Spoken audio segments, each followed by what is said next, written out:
We're putting the band back together.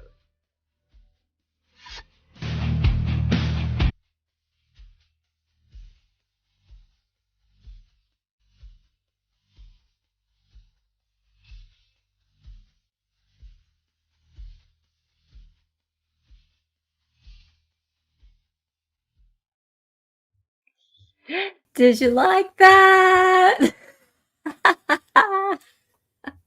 Hello, everybody. Good morning to everybody in the US. It's the middle of the night for me. We're putting the band back together. Oh, look at all the little guys up there. You like them? They're cute. And you too, Kim. Yes, you too. Oh, hello, alternate juror. How's it going? Good morning, everybody. It is that day. We're finally here. Yes, the band is getting back together. I don't know whether this lady is going to be in the room today, but we're going to find out. She'll definitely be called to be in the box, but yes, today is going to be the pre-conference of the Retrial Evidentiary hearing. Oh my goodness, that is, I have to get that out of my mouth. That is such a long name, but I like to call it Becky in the Box because that's so much more fun. That's so much more fun. Alrighty, and today we have guests aplenty coming in. We have a party atmosphere, all the fun, because that's what happens when all your friends come to town. Because that's pretty much what is happening. Good evening. Well, it's good morning for you, isn't it, David? Isn't it still morning for you? Don't try and confuse me. Just because it's midnight for me doesn't mean it's evening for you. It's good morning for you. Don't mess with my brain. Don't mess with my poor Australian brain. Okay, now we do have a live feed. It's nothing's showing on it just yet, but I am checking it. Yes, so it's just sitting there empty right now. But if I have a look at it, and I'm going to go into this view. The sun just said over here. Did it? Sun just went, hi, I'm over here. All right, so that's not the live feed, obviously. But the live feed that I have is that one. And some people are sitting around waiting, going, as usual, they're going, where does it happen? When's it going on? What's going on? And it starts at 9:30 Eastern. So that's all fine. Mr. Brunker said he's joining me. Oh, hello. Hey, what am I doing? Okay. I'm over here. You're over there. That's okay. I can move you. I can move you.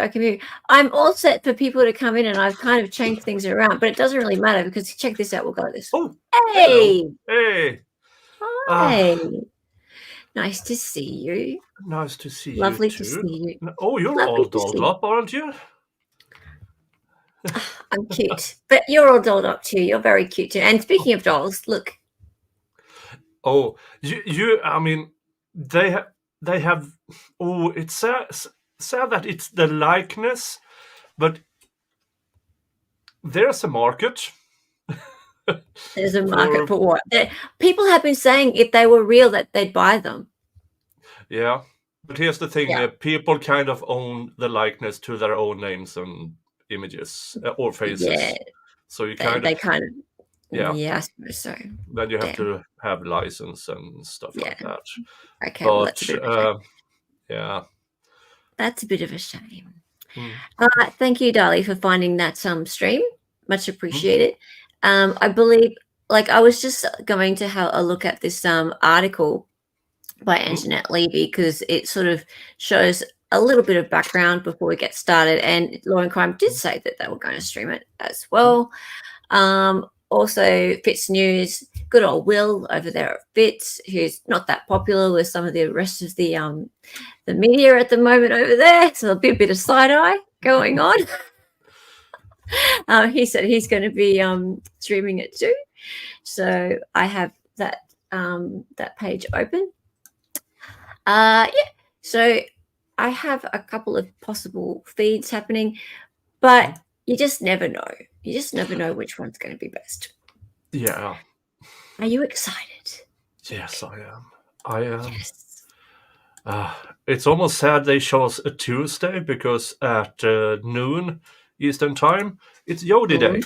And but it's Yodi Day. Yeah, but I hope it will be during lunch in the hearing. And today is and today is also the Rex Hoyerman, the suspected Gilgo Beach serial killer. His hearing is today. And but I have postponed everything until much later today at around 4 my time, 4:30 my time. There's a lot happening today. Is there a Sarah Boone hearing today as well? I don't know. There was supposed to be a Donna Adelson hearing today, but that was postponed. Right. I mean, everybody had a hearing. Had a hearing today. Rex is not televised. No, really? That's not televised, but the prosecution's press conference is. Ah, hang on. So they will have a. They will have.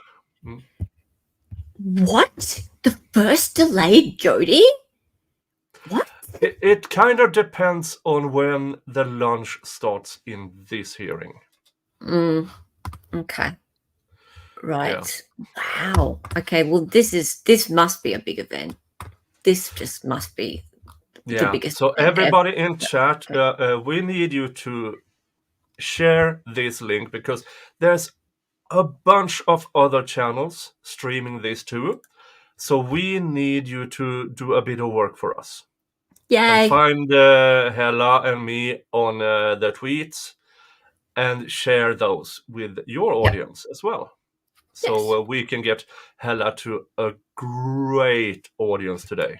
All of the people. All of the people. All of the people. All of the people. Hello, Hayden. How's it going? Hi, Iris. And where's Iris?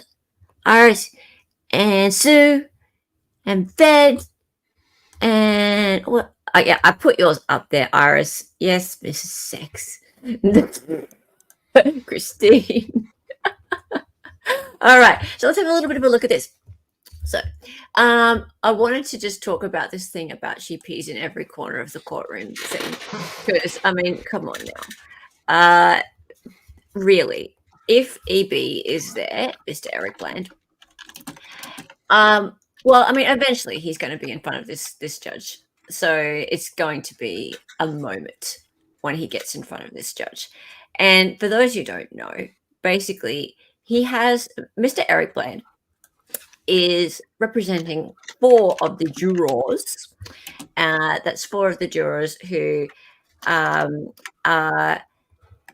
were on the Murdaugh trial and now are potentially or are going to be potentially called as witnesses in the evidentiary hearing to say whether or not Ms. Becky was influencing them in their decision.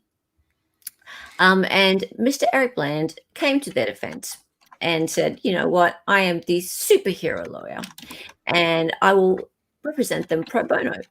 Now, Mr. Eric Bland has come along and he loved Judge Newman, by the way. Love. They were great old mates. Because, you know, Mr. Judge Newman was the one who famously would say, I'll allow it.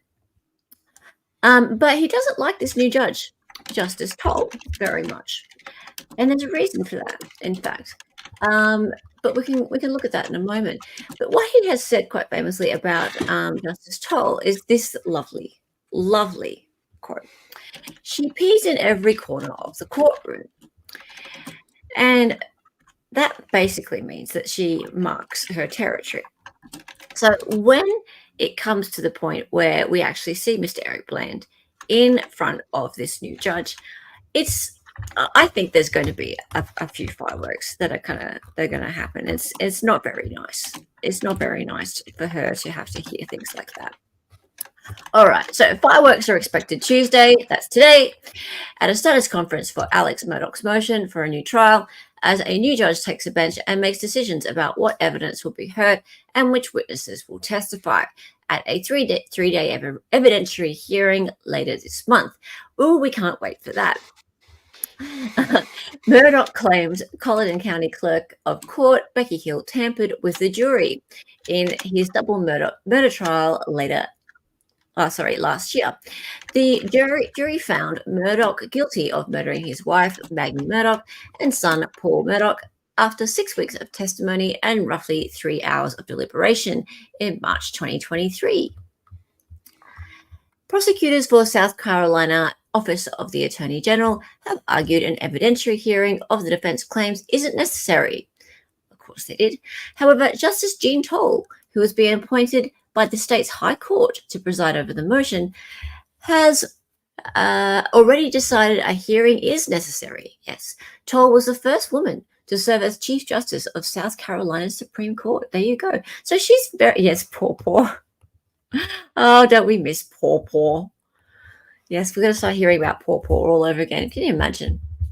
Imagine if he gets back up on the stand and starts with the whole Paw thing again. Right, so late Friday, Murdaugh's attorneys filed a new brief adding the names of witnesses they may call at the hearing. These included Crichton Waters. Oh, what did you think of that, Nick, when you saw that come up? Nick. I am making people mad at Twitter, sorry. Oh, you're right. You're good. That's my almost favorite daytime activity, is to make people pissed off at me on Twitter. Well, let's see here. And yeah, I assume we are talking about the emails. No. I was just asking, what did you think about when you saw Crichton Waters' name come up on the witness list? Oh, that was fun. Yeah, it's a little bit of an FU. Yeah, and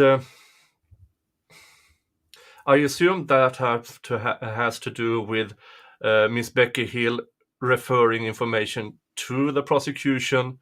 Yeah, that never found its way to the defense. Yeah. So, by not revealing, I mean, Becky should have sent it to both, but they can read who it's sent to. Absolutely. And they then did the active choice of not, hey, why haven't you shared this with the defense? Yes. Now, the legality of I'm not sure they have to, since most of those referred are from private citizens, but not all of them. Well, those are just the ones we can see, though, Nick. Yeah. Like, there are other ones. There are things missing from that FOIA that we have been looking into. So, what's concerning is that, I mean, who's to say that law enforcement have not got more that they are looking at that are more damning? But that would be for a criminal investigation, I suppose. Yeah. And speculatively, in those could be information that the defense could have used. Yes, absolutely. If there's exculpatory information as well, that's a problem.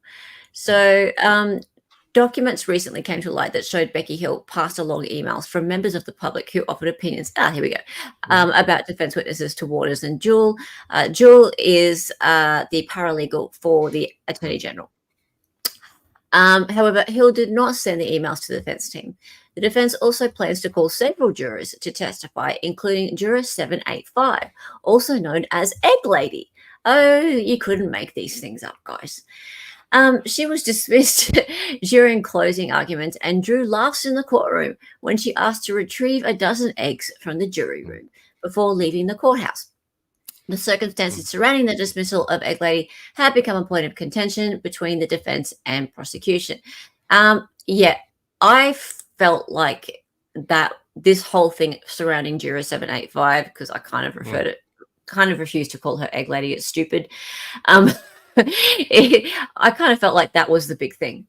If she made something up which made someone go away, then that's got to be the biggest thing. Yeah, but remember, the judge said it had nothing to do with the Facebook post. But if she is prepared to make those things up about a juror, the thing about her tenants with the delivery of fridge and the allegation that they more or less only went to the police headquarters or something, made wait almost all day, handed papers, signed this, and they signed without actually reading them. So I would almost assume, if they are not called as witnesses, that might have a small percentage to speak against Juror 785, but that will come forward in when the prosecution cross-examines her. Absolutely. Yes, we do have a law and crime link now. Just wondering whether or not it might be better to watch the other one. They've got a giant logo now. Have you seen the size of their logo? It's like, it's just obliterates the entire screen. Yeah, they might have seen us covering it up. Yeah, maybe. You think that little square is quite easy to cover up, especially the one that other channels have the cock cage. Yes. So they made could have something to do with it. But then again, it's not hard to cover that one up either. It's horrific. As a graphic designer, it offends me. Anyway. I hate it so much. At least it's not one of these bouncy things that goes all over the screen all the time that some content creators have. But it has. They have made it larger and they've moved it to the left. It's just like larger, and I've moved to the left. Well, thanks a lot, guys. That's really awesome of you. Okay, so meanwhile, Murdaugh's lawyers have asked Toal to bar Eric Bland from participating in the hearing. Bland and his lawyer, Ronnie Richter, represented 4 jurors in Murdaugh's trial. Represent 4 jurors. Richter told Law and Crime last month that he expected the jurors he represents to tell a different story than those who have reported hearing Becky Hill make comments about Murdaugh during the trial. Interesting. However, Bland seemed miffed on his podcast that he was not invited to participate in the status conference. Don't you hate it when you don't get an invite? It's just not cricket. Really. He chucked a little hissy fit. Murdaugh's lawyers detailed comments Bland made about Toal in an episode of the podcast Cup of Justice on December 26th. Now, this is the not nice stuff, right? This is where he got a little bit narky. So she has friends sometimes to reward and enemies to punish, or she has friends to punish and enemies to reward, Bland said on the podcast. The quote was mentioned in one of Murdaugh's briefs. Bland said he didn't like it when he heard Toal had been appointed to handle Murdaugh's motion for a new trial. He described her as smart and prepped, but also as a strong presence. She pees on every corner in that courtroom. It's hers, Bland said on the podcast. The comment mirrored one made by Murdaugh attorney Dick Harpootlian to a website about his strategies for a trial in which he discussed owning the courtroom and invading the opposing party's space to create anxiety. Okay, but that's different. Sorry, now I'm going to make an opinion. That's different to actually calling the judge a dog who pees in the corner of the courtroom. So it's like some people on the Twitters and things have got, oh, yes, but Harpootlian said something similar once. Yeah, but you just called the new judge a dog who pees in the corners of the courtroom. That's different. That's very disrespectful, in my opinion, anyway. I had Bronco on yesterday, and he said the same thing. I don't know what you think, Nick. It's not a good start from Eric, I don't think, in front of this judge. But what we've also found out... I was kind of hoping they would put him on the stand as well. Because he's been saying a lot of things that are different from the court documents and what he's saying in that podcast. So... Exactly. Yes, and you're right. He didn't say it about someone else. Poot did not say it about someone else. He said it about himself. Correct. You're right. That's not even a comparison. To say it about the judge as opposed to saying it about yourself is a whole different thing. Yes, you're right. And I wouldn't have thought you'd be someone who'd say poot to begin with.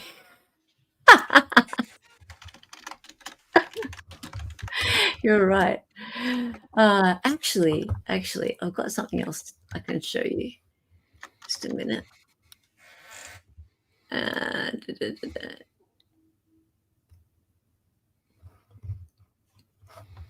share this tab instead. Hello. Like this.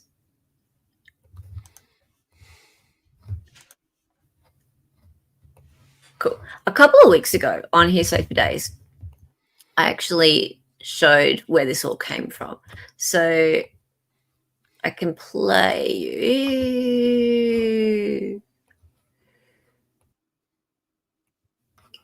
Can you hear that?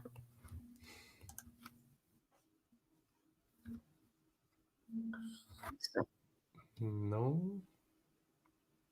Turn it up.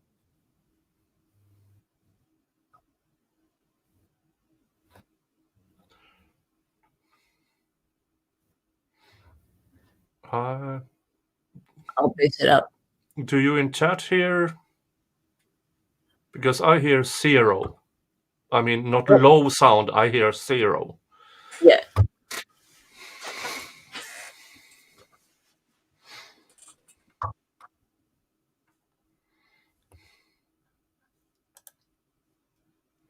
Okay. Right. Okay. We have feed. Yeah, we have feed, but Law and C-word you usually don't put on sound until the very last minute. I know, but I want to watch the side eyes. Speaking of EV, he is currently the defense attorney for the father-son homicide of a person in South Carolina, which he has been very outspoken about it being a self-defense case. But when he was out with the articles and stuff, he kind of forgot to say that the father-son went over to that person's property, disarmed him, then shot him in the head. So I had the discussion with Andrew Branca about that case because Andrew had a video up on it. And good luck, Mr. Eric Bland. But if you keep going, I mean, he can't help himself going public with things. And then that may backfire, because if you choose the wrong defense tactics, those two people. Let's see here. Wow. Let's see here. What's is that South Carolina? South Carolina does have the death penalty. So choosing the wrong tactics of defense could be the difference between life in prison and the DP. Could indeed. And the way Mr. Bland is doing with his clients, it's not looking good. The man is all about himself, really. Yeah, and hence he wants to have an additional. Oh, there he is. Speak of. Oh, ho, ho. Oh, hello. We have an EB sighting. EB in the house. Oh. The DP, yes, you heard that right. Yeah, yes, of course, Dr. Pepper. Yes, there's a Dr. Pepper penalty in South Carolina.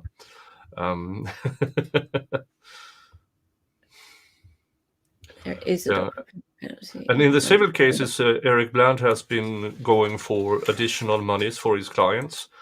But that was replied with, if you do and succeed, that means Mr. Murdaugh's other victims in the economic stuff will get less. Yeah. So it's... Sorry, I'm enjoying all the side-eye. There's so much side-eye. Oh, the people watching. Hey, Rosie, how are you? It's so good to have Rosie here. Rosie is from Twitter. She was the one who clipped us the other day. She clips us from time to time. It's very cute. And she's the one who came up with the hashtag ebocracy, ebocracy. Oh, I hope that. If I can have one wish right now, is that Harputian this morning handed in a revised witness list, including Mr. Bland.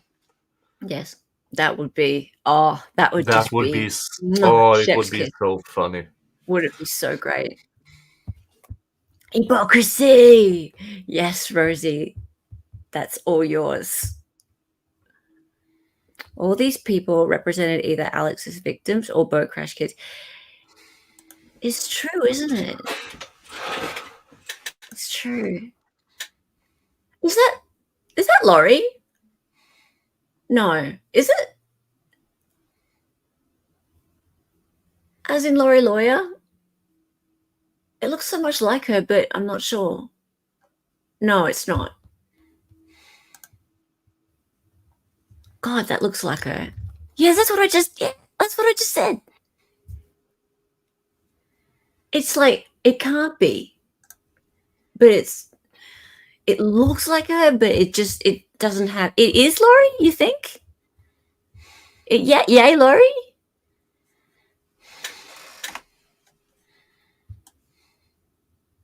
I talked to Laurie recently. I was trying to get her on here. I think she's a little bit put off interviews. Yeah.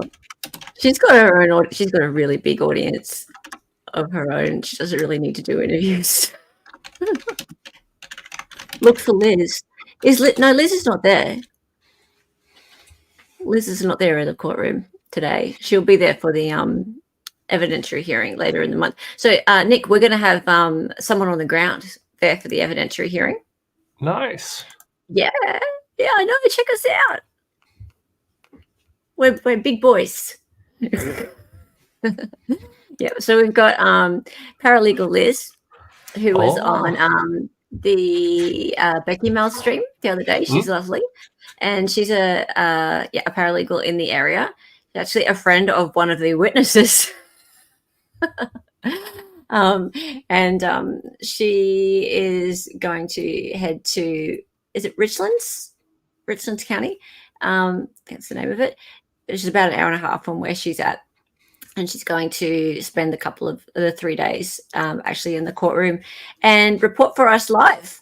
Actually go and she can't broadcast obviously from the courtroom, but in the break she'll come out and pop onto the stream with us and give us updates.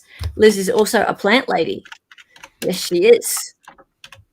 Laurie's been tweeting about what's happening in the courtroom. Oh, it's really hard for me to bring Twitter up without like showing everything And you know what, I like to redact people, on my hearsay for days. I don't like to just show everyone's tweets. So if anyone sees an interesting tweet from Laurie and you want to copy and paste it into a chat, that would be fantastic.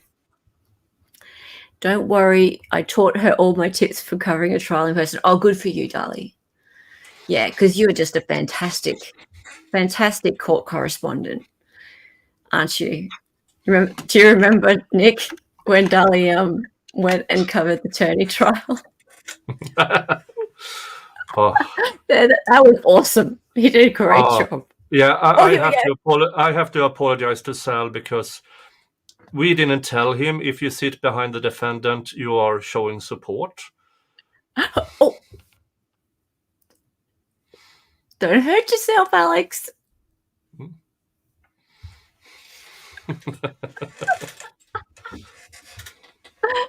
Oh, dear.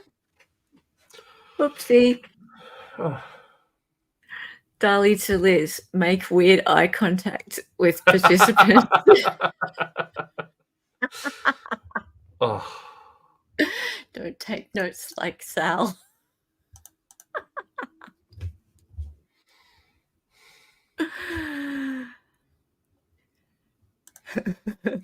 Oh, look at him. Look at the look at his face. He's just like, oh yeah. I'm the man. Oh, yeah. Check me out.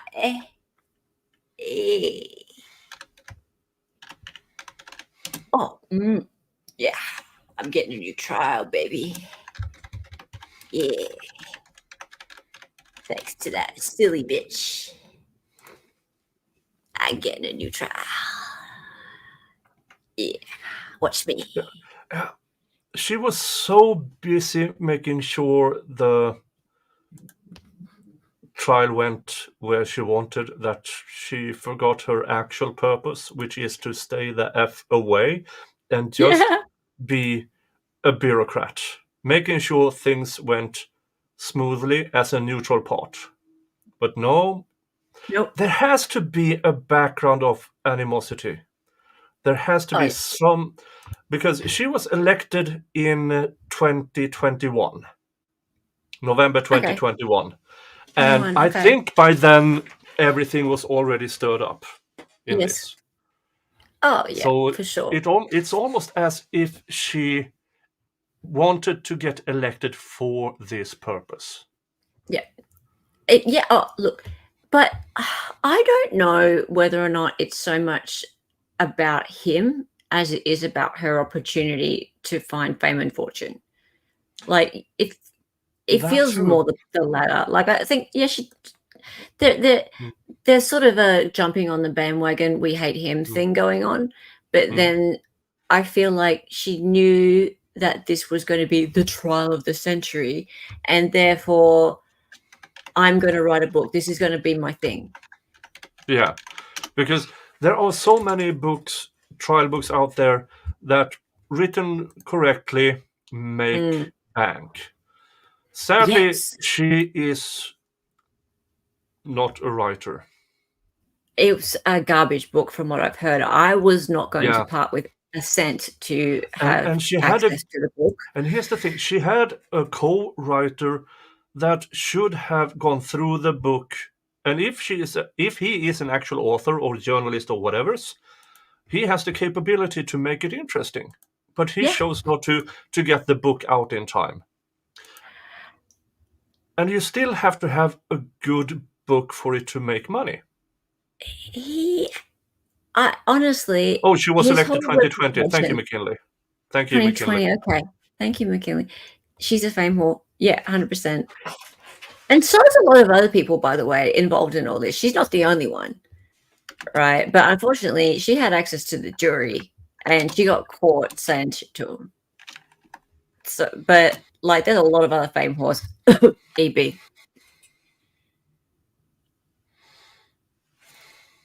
And all the people surrounding him. But yeah, EP. Mainly. But I mean, look at how many other people. There's so many books. There are so many books. I can't believe it. Do people read books? I suppose Steve does all right out of books. I'm sure, like, his books are good, but I can't even get over how many books. Then she was elected before all this went down with Murdaugh. Yes, sir. Okay. Then that theory is out the window.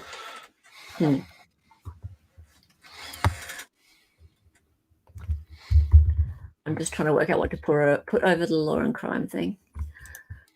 Maybe a dozen eggs.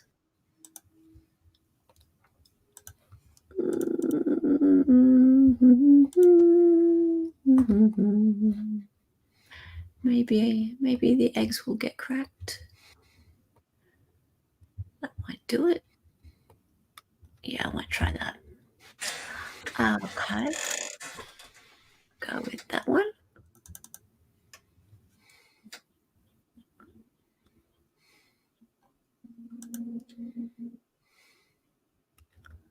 Okay.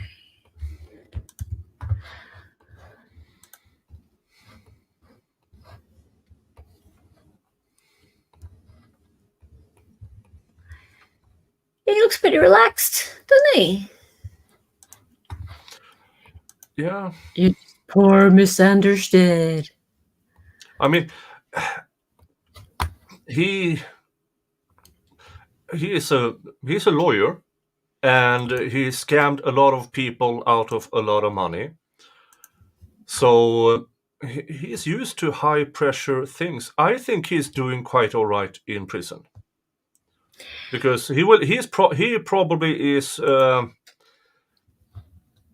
prison's helper when it comes to appeals and writing notes and everything. So yes.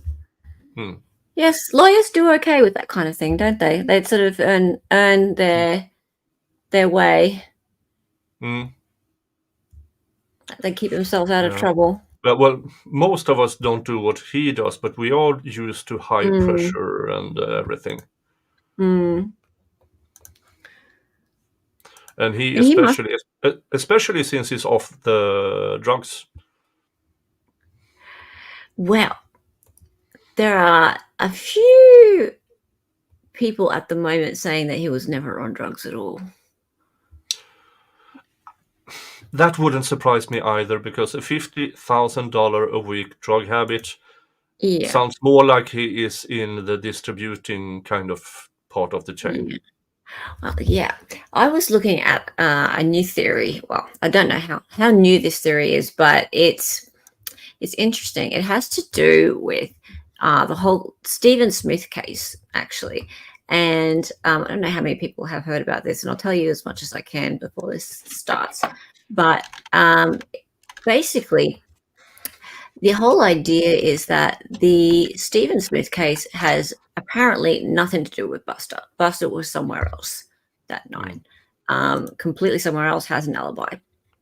But you know how they would call Paul the little detective, right? So apparently Paul knew something about the Stephen Smith case, and he was looking into this, and because he knew that Buster was implicated in some way, and so he had been looking into it, and he had found some information out. And there's a few people, especially, do you know of Simon Cask, that fellow who wrote the book Guilty with Reasonable, Not Guilty with Reasonable Doubt, and it's about the Alex Murdaugh trial. He is now onto this theory that Paul actually was in big trouble with some people, and he's named them actually. Big trouble with some people who found out that he was looking into this this connection with Buster, and now, since all this has gone down, it's interesting that SLED reopened the investigation into Stephen Smith around that whole time. And there's something in the Buster interview, the one that's only just been released in the last couple of months. in that Buster interview, they were asking him about whether or not Paul had said anything to him about the Stephen Smith case, and he said no, there was no threats, there was no nothing, but they were onto something at that point in time. And there were 2 men involved, and they've been named. I'm not going to name them. I'm not going to bring it up. But yeah, it's very interesting because apparently there's enough doubt there sown to have potentially 2 potential other people that could be implicated here. And if there's another trial, that could be brought up, and that could be the defense's strategy. So yeah, interesting. And I'm going to post some things about that in my community, because it's a whole different way that we could go and look at it. So the boat crash case was going to be big, and then all this other shit started. Yes, the boat crash. And that's where the prosecution went, didn't they? They said, oh, well, because the boat crash thing was going to suddenly be the focus, and then he was so stressed about it, and then, the perfect storm, and then he had to distract everybody by poo-pooing his wife and son. Whereas that didn't sound quite plausible, did it? Not so plausible. What did you miss? You missed Mr. Murdaugh walking in, nearly falling over, David. You missed a good close-up on Mr. Eric Bland being his normal self. Laurie Lawyer is in there.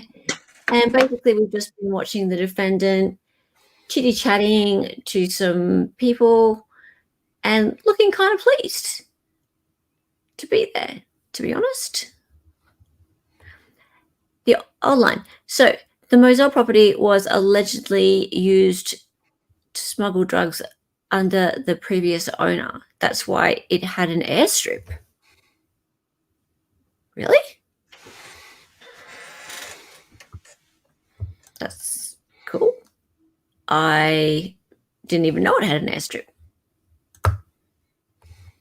I still want to reach for the screen and goes, who killed the chicken, Alex? Who did it? The chicken and the guinea? Yeah, that's all you missed, pretty much. I feel like I want to watch this, but then I also want to watch the interview that I had lined up. But then I'm like, I really, really I don't want to look away.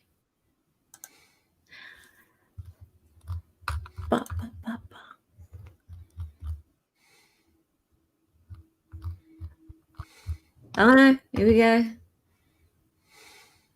Panning out. Do you like my eggs, guys?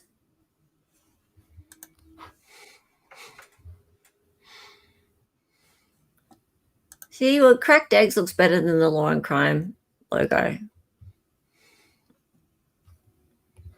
How many times do you think Becky was physically involved? Not as many times as she would like to be, probably, David.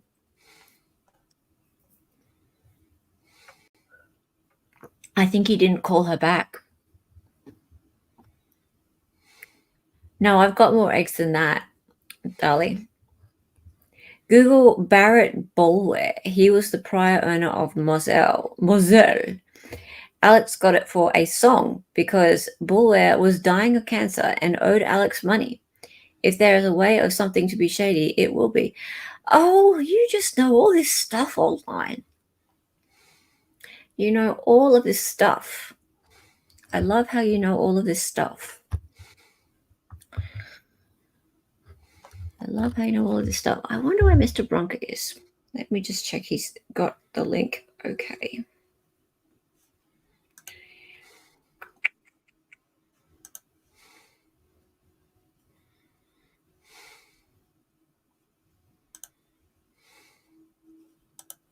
Cool. I said court doesn't start till 9:30. No huge hurry.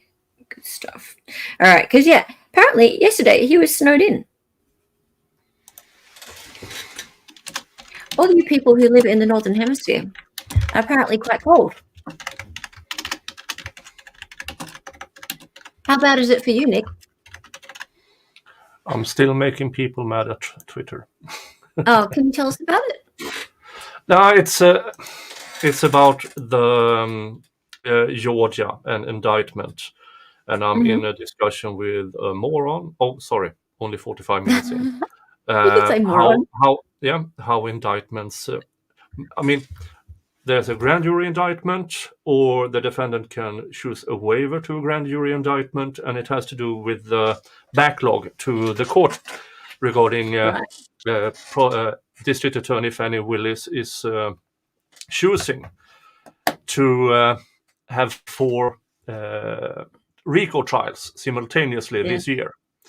And that during the CVID thingy 2020 to 2022, there was a huge backlog in in Fulton County. The number that has been shown in court documents is over 200,000.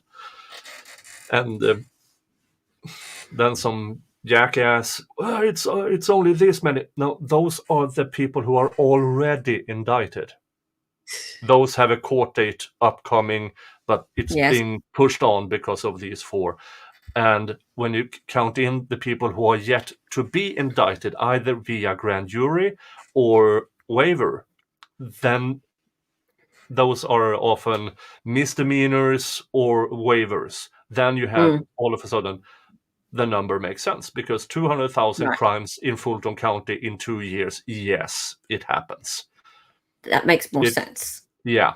But no, apparently I'm pulling things out of my ass, and I showed them. Of course you are. Yeah. And I'm just doing the final thing, which I normally do when I just, now that when I know that you read this, Toal mitt foot in ours.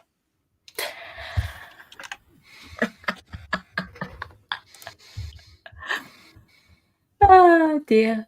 Okay, just can you provide me like some kind of possible thing he could be talking to this woman about? Well, he is a lawyer, and he has been through numerous. I mean, he must have filed thousands of documents to a counterpart or to the court. Yes. So he knows how to read them. So, and then he's been in prison or jail or whatever. So he has had limited time with these documents. So hopefully he's catching up, or hopefully he is catching up with that woman in, okay, what's the strategy and everything, to give his last input in it. That is what I'm assuming they will do. They are doing right now. Yes. And she will be telling him to trust his lawyers. Trust your lawyers. Yeah. Well, I mean, you would think he would, generally. I mean, he loves his lawyers.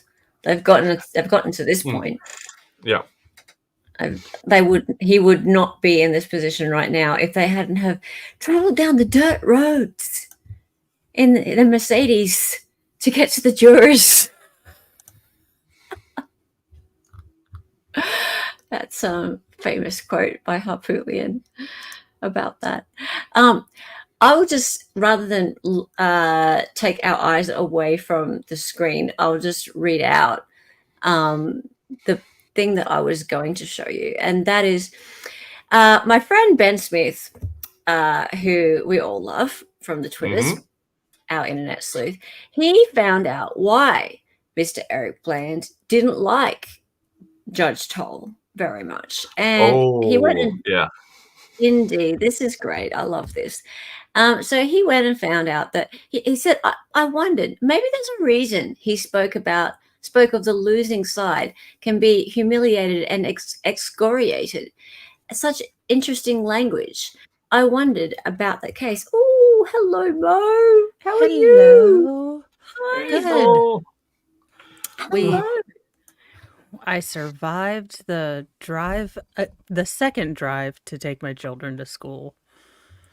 I'm so pleased you're alive.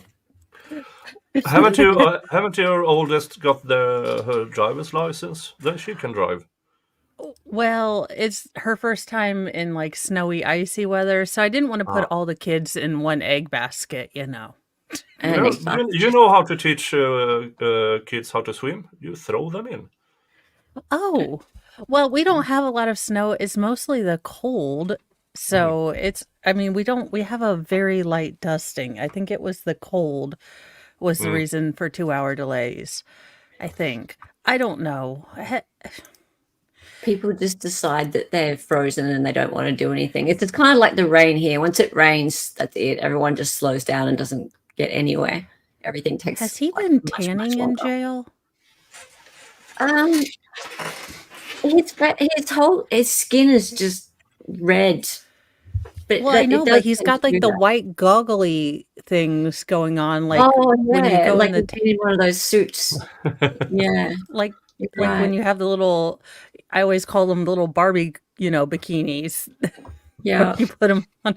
Yeah.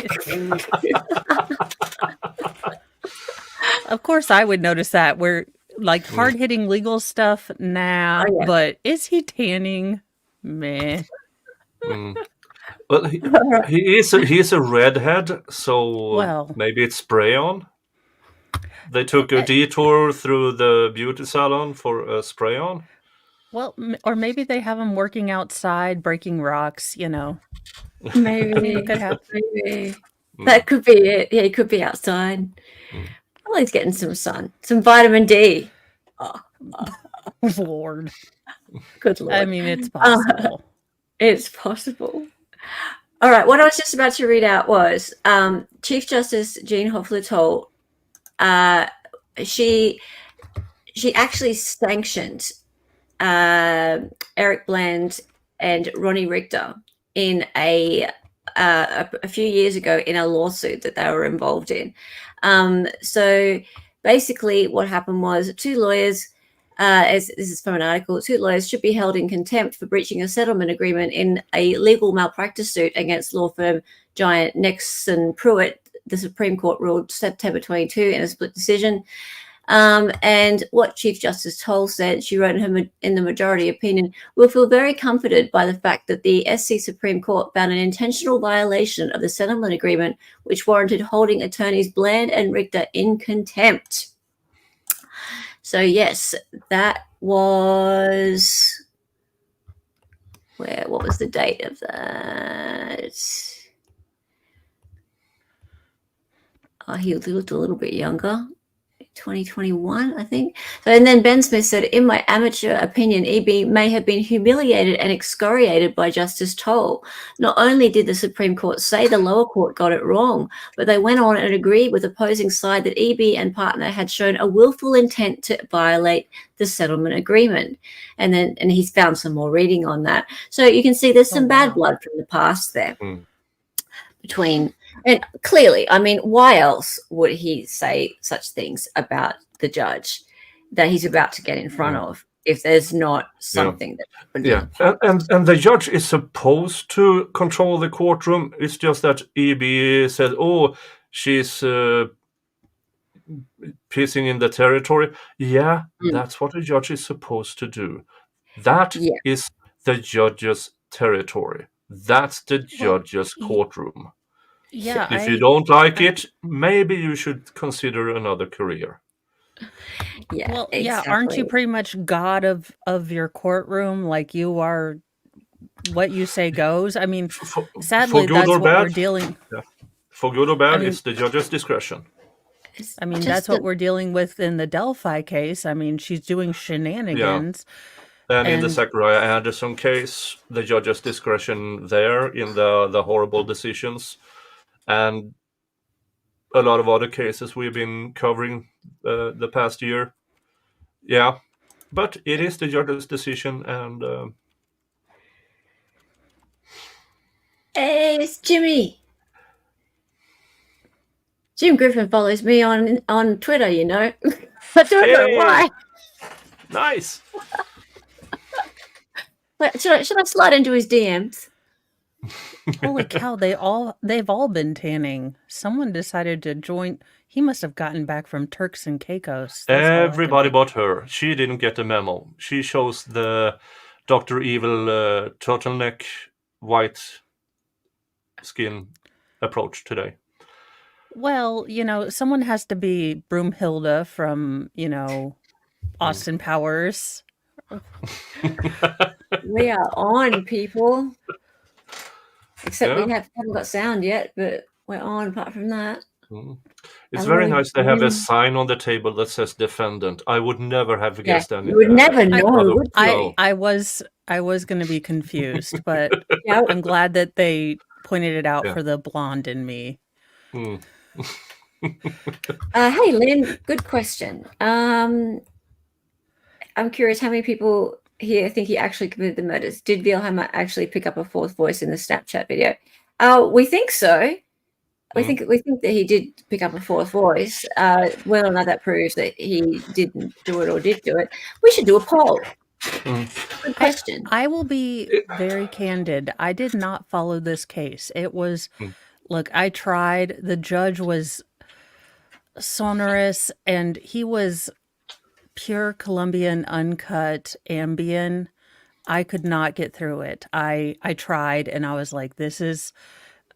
My ADHD was not... I was like, nope. Yeah. I couldn't.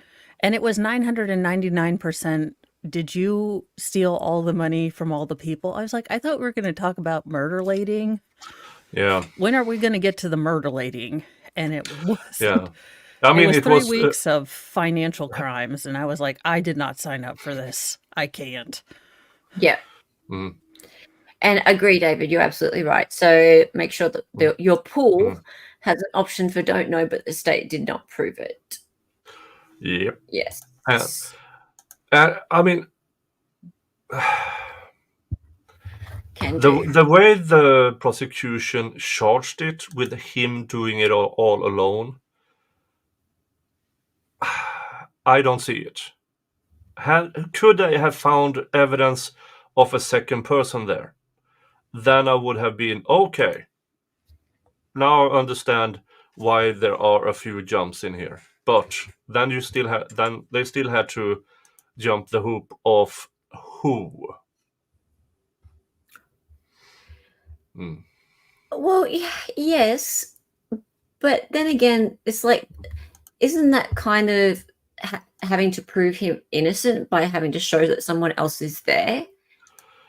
No, that would be if the prosecution had chosen to charge him as a participant, because the penalties are the same if he is a participant in it, even a passive participant. I guess. Okay, here we go. Sound, please, Mr. Please give us the sound. Come on. Oh, here we go. Here we go. We're in. Please be seated. Oh, we get discussed after this.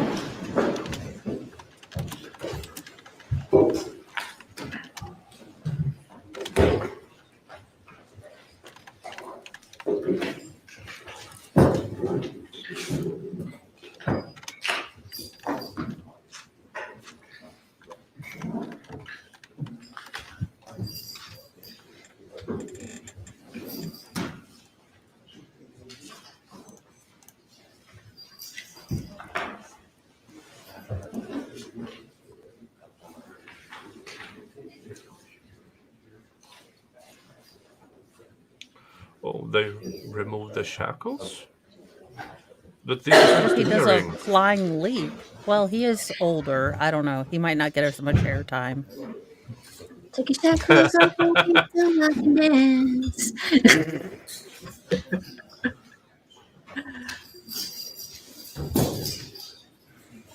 How many cops does it take to unshackle a dude? Apparently. Oh, they only unshackled part of it? Allow me to use both of his hands, please. We are. Thank you.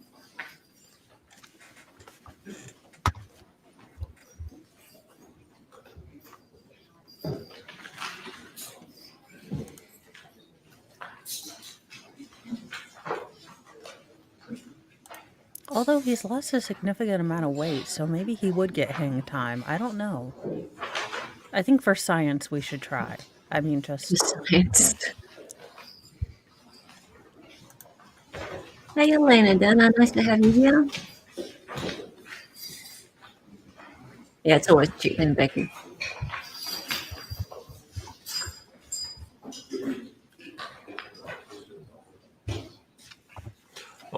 Arms unshackled. Okay.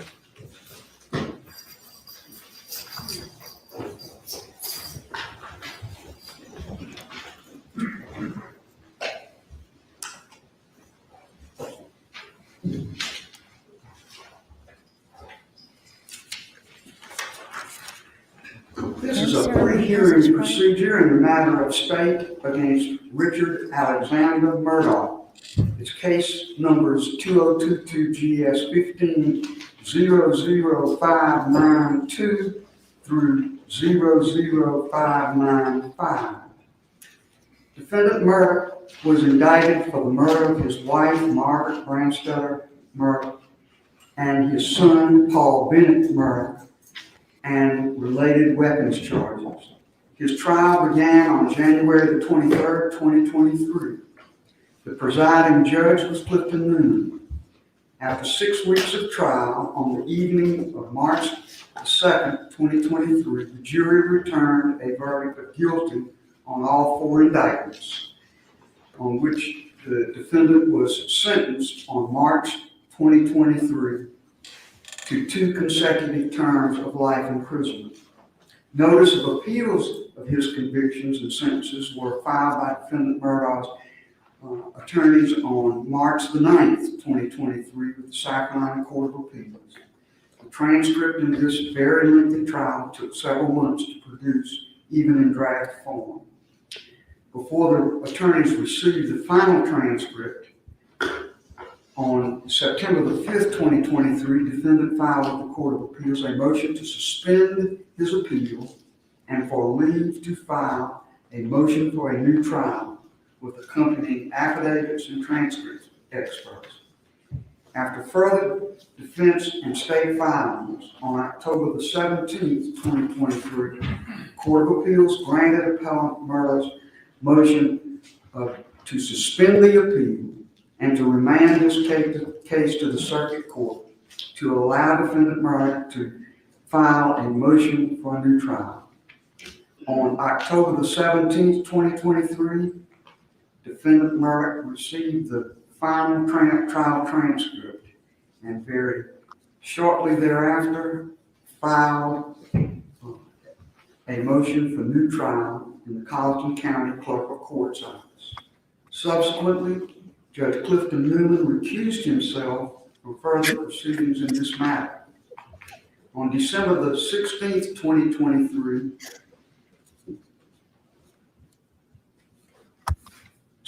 on December the 18th, 2023, Chief Justice Donald W. Bailey signed an order appointing or directing that the Honorable Jean Hafer Toal, retired Chief Justice of South Carolina, be assigned exclusive jurisdiction for the limited purpose of presiding over defendant's motion for a new trial. I promptly contacted counsel in this case and set deadlines for briefing and arguments of the new trial motions. The new trial motions were set to be argued on January the 23rd, 30th, and 31st of 2024. And after several rounds of pretrial briefs having been submitted to me, I also set today's date for a procedural pre-hearing. That voice is a bit strange. Before I begin, may I say that we certainly welcome members of the media, and I thank publicly Attorney Jay Bender for agreeing to be the voluntary media coordinator for this matter, as he did for Judge Clifton Newman on the trial of this matter. Cell phones are normally not permitted at all in our courtrooms, but the press has been allowed to bring in certain cell phones and laptops and electronic devices because of the non-jury nature of this portion of the proceedings. But if any device rings or sounds to receive a call or to receive an email or a message, that device will be confiscated and the owner will be asked to leave the courtroom. So please now, if you haven't already, check your electronic devices and be sure that they will not sound during the time these proceedings take place. Major topics to be covered today have been addressed by me and discussed with counsel in a short pre-trial conference in my chambers. And counsel may have certain things that they will put upon the record as we proceed through these topics that deal with what should be covered. The first topic is an evidentiary hearing necessary at all? The state took the position that the answer to that was no. Obviously, the defendant not.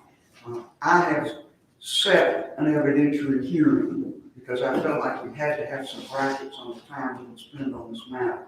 But I've made no conclusive decisions beyond that on matters affecting the arguments the state makes about the procedural posture of this matter. The next topic would be the burden of proof. Who has the burden of proof in this matter? And what must be shown to meet that burden of proof? And what must then be shown to contest what has been shown and proved? The third topic is procedural defects, most specifically a contention by the state that this motion is untimely because of what was known before a verdict was rendered, accepted in the jury poll. And finally, we need to discuss witnesses, juror witnesses, the clerk of the court of Compton County, Ms. Hill, and other witnesses and exhibits.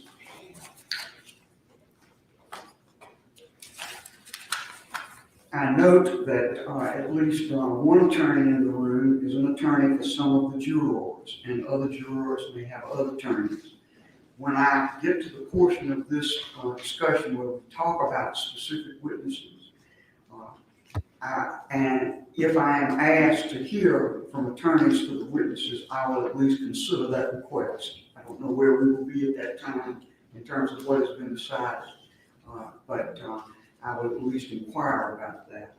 To that end, if you have not already, during the first break, be certain that all of you, the lawyers participating at counsel table, and any other lawyers that feel they may have some interest in the proceedings that would warrant comment by them, please give your cards or information about your contacts to our court reporter, Ms. Harris.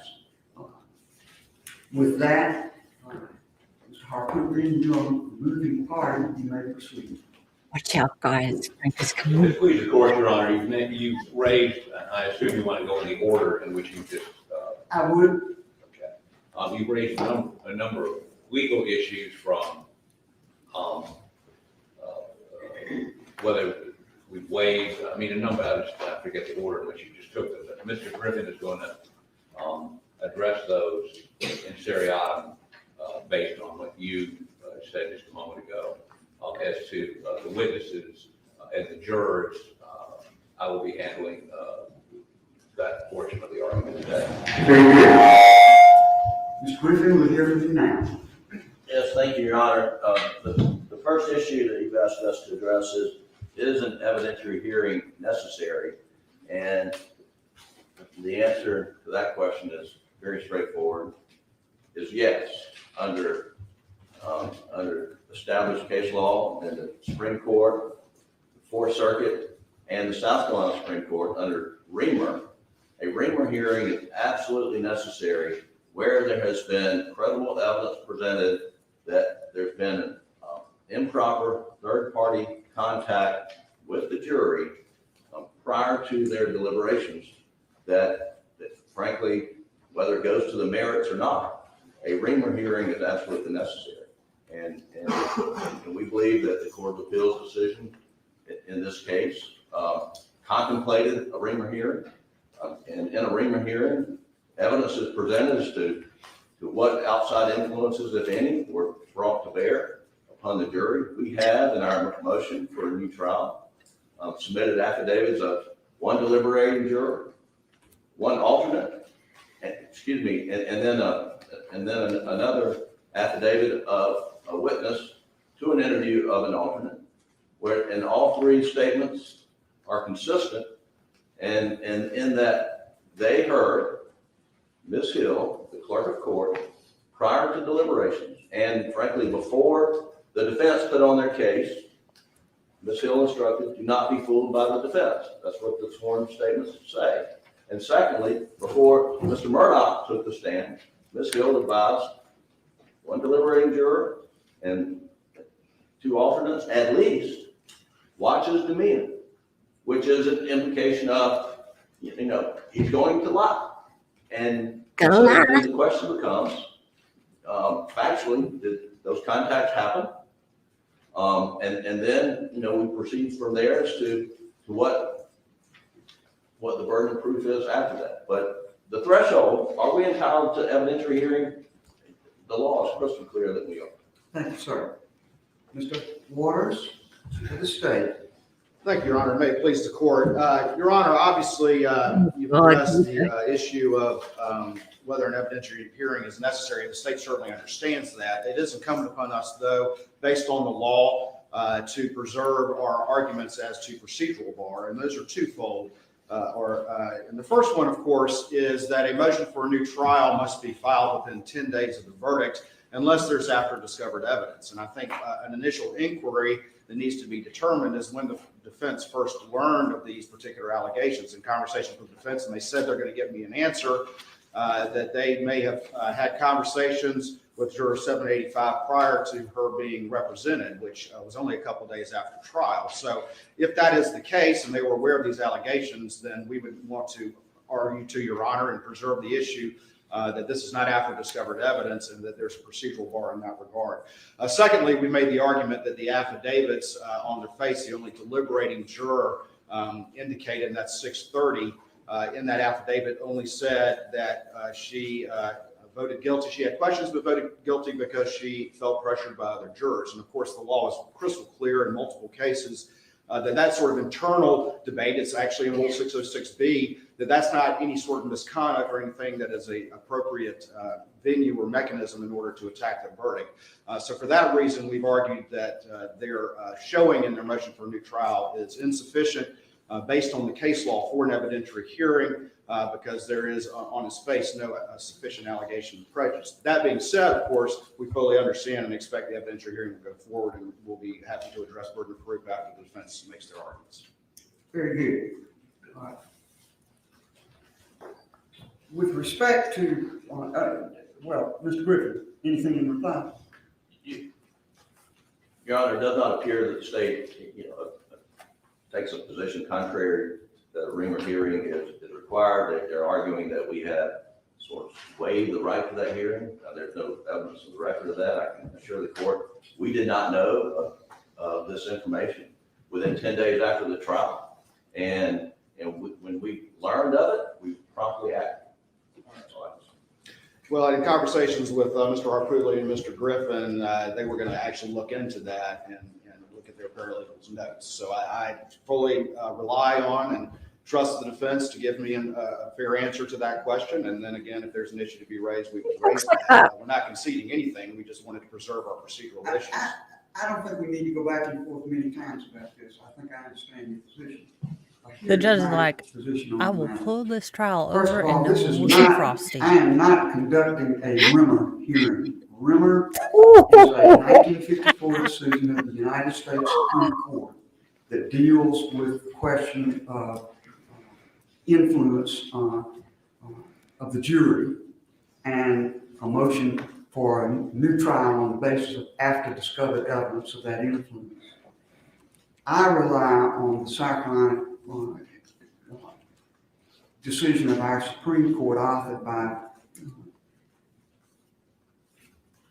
Justice Kittredge, State versus Green. And the Green decision specifically says that she's great. Is not the guidance that South I Carolina love trial Judge judges Don't Throw should Mom look from to the in Train. conducting Yeah. hearings on after discovered evidence. Now, that says nothing about what the burden of proof should be, and I don't intend to say anything thereby.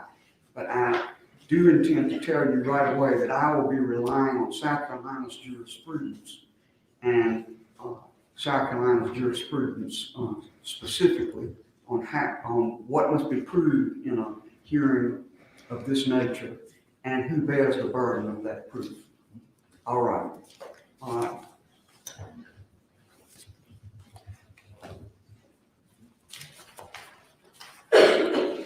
And that leads to the very next topic that we'll now take up, which is the burden of proof. Mr. Griffin? She's good. I like her. As we cited in our papers, we believe that the controlling case in this instance, based on the scope of conduct as alleged, and that is conduct of a court official, here at the clerk of court, having communication with the jury about the substance or the merits of the case, that the standard to be applied is not green, because green, Judge Kitzer says that the contact by the bailiff was about a procedural issue, not about the merits of the case. Here we're dealing specifically with the merits of the case, and the Court of Appeals decision in State v. Cameron, we believe, is the controlling standard. And in State v. Cameron, and that was decided in 1993, and the court says, in citing Holmes v. United States, which is a Fourth Circuit opinion, says in this case there was a private communication of the court official to members of the jury, an occurrence which cannot be tolerated if the sanctity of the jury system is to be maintained. When there has been such a communication, a new trial must be granted unless it clearly appears that the subject matter of the communication was harmless and could not have affected the verdict. Now, we strongly believe that is the standard. Is the question of, was the subject matter of the communication harmless and that it could not have affected the verdict? And we are, that's our position on the standard. Your Honor, if Your Honor looks to a different standard, we believe that State v. Green, the measure of State v. Green, you can't look just at Justice Kittredge's opinion. You have to look, because he complimented the Court of Appeals decision. And the Court of Appeals decision absolutely applied the Reamer standard of the burden of production is on the defendant, but when the defendant produces evidence of a substantive communication to the jury by any third party, that's what Reamer is, by any third party, that then there's a presumption of bias, and that the state then has to overcome that presumption, produce strong, clear, and convincing evidence that it was harmless. And that was the standard that the Court of Appeals applied in State v. Green. And in State v. Green, the Court of Appeals says that this is the standard of the Fourth Circuit, and we follow the Fourth Circuit law in this area.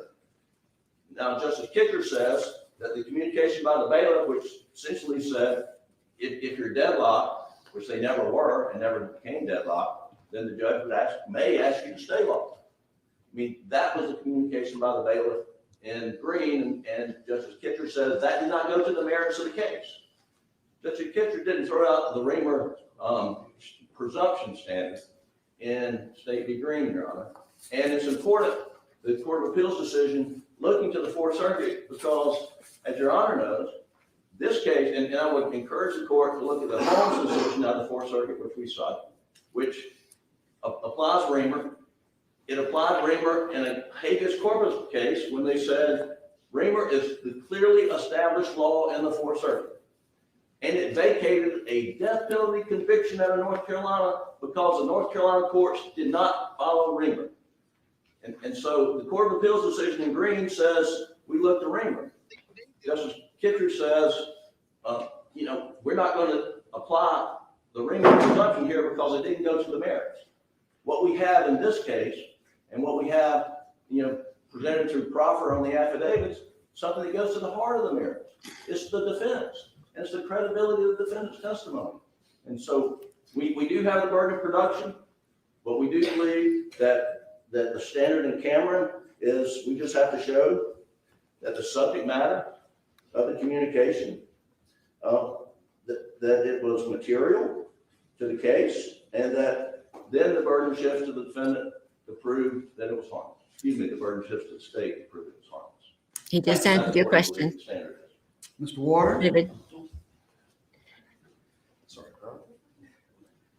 where the burden of proof is. Your Honor, and I'm going to walk through some of the cases in South Carolina that address this issue. But as Your Honor is aware, of course, when we deal with these issues, we have two types. We have internal misconduct, and our courts have been reluctant. Rule 606 says this as well, to delve into that unless there are concerns of fundamental fairness, like racism and things like that. And then there's external allegations of external influence and that sort of thing. And that's what we're dealing with here today. And to quote State v. Grovenstein, which is a 1999 case of the State Supreme Court, it cites Aldred and Kelly and says, "We have consistently held the defendant must prove prejudice in these sorts of claims." And if we walk through all of the case law, our court has been very careful, and as much said so in Aldred, which was an internal case, to sync the analysis and the standards between those two, and have consistently held that the defendant has to show prejudice. It's their burden to do so. In Blake in 1992, the court held don't presume prejudice. And the test, of course, was whether or not the verdict was solely the product of honest deliberation or whether it was the product of outside influence. We go over to State v. Kelly. Of course, Your Honor concurred with Chief Justice Finney's dissent in that case, but in that case, there was a pamphlet in the grand jury room. Clearly, an external influence was alleged there. And ultimately, in that case, the court held that the defendant failed to show prejudice from that particular external influence. In State v. Grovenstein, in this instance, it was clearly external. There was an alternate who was present in the jury room and even took a preliminary vote with the jurors. So clearly an external influence, far more than is even alleged in this case. That juror was removed, curative instruction was given, but ultimately the court was very clear that we have consistently held the defendant must prove prejudice, again, the burden being on the defendant. In Bryant, this was a capital case, one that I argued way back when. And in that instance, there was a police investigation, background investigation into death qualified jurors in a capital case. Clearly external. The trial court conducted an inquiry with questions submitted by the parties as well, and ultimately noted that it was the defendant's burden to prove actual bias on the part of the jury. In State versus Pittman, another case that I argued before, Your Honor, in that particular case, there was a juror who had a conversation with his wife and with the bartender. And ultimately, again, the court held that the defendant failed to meet the burden of prejudice because the wife's comment was the defendant was not guilty, and the comment to the bartender took place after deliberations had begun. And then, of course, in Green in 2020, Your Honor just commented on that, and the court clearly held that the Romer presumption of prejudice doesn't apply here. And then, of course, went on to note that the defendant bears the burden of proving prejudice. And Cameron is a case that they rely on a lot. And I would say this about Cameron, that Cameron, of course, goes on to say that the mere fact of any official communication does not necessarily mean that the jury was prejudiced, and went on again to do a prejudice analysis and a harmless error analysis. Covington is the Court of Appeals case from 2000.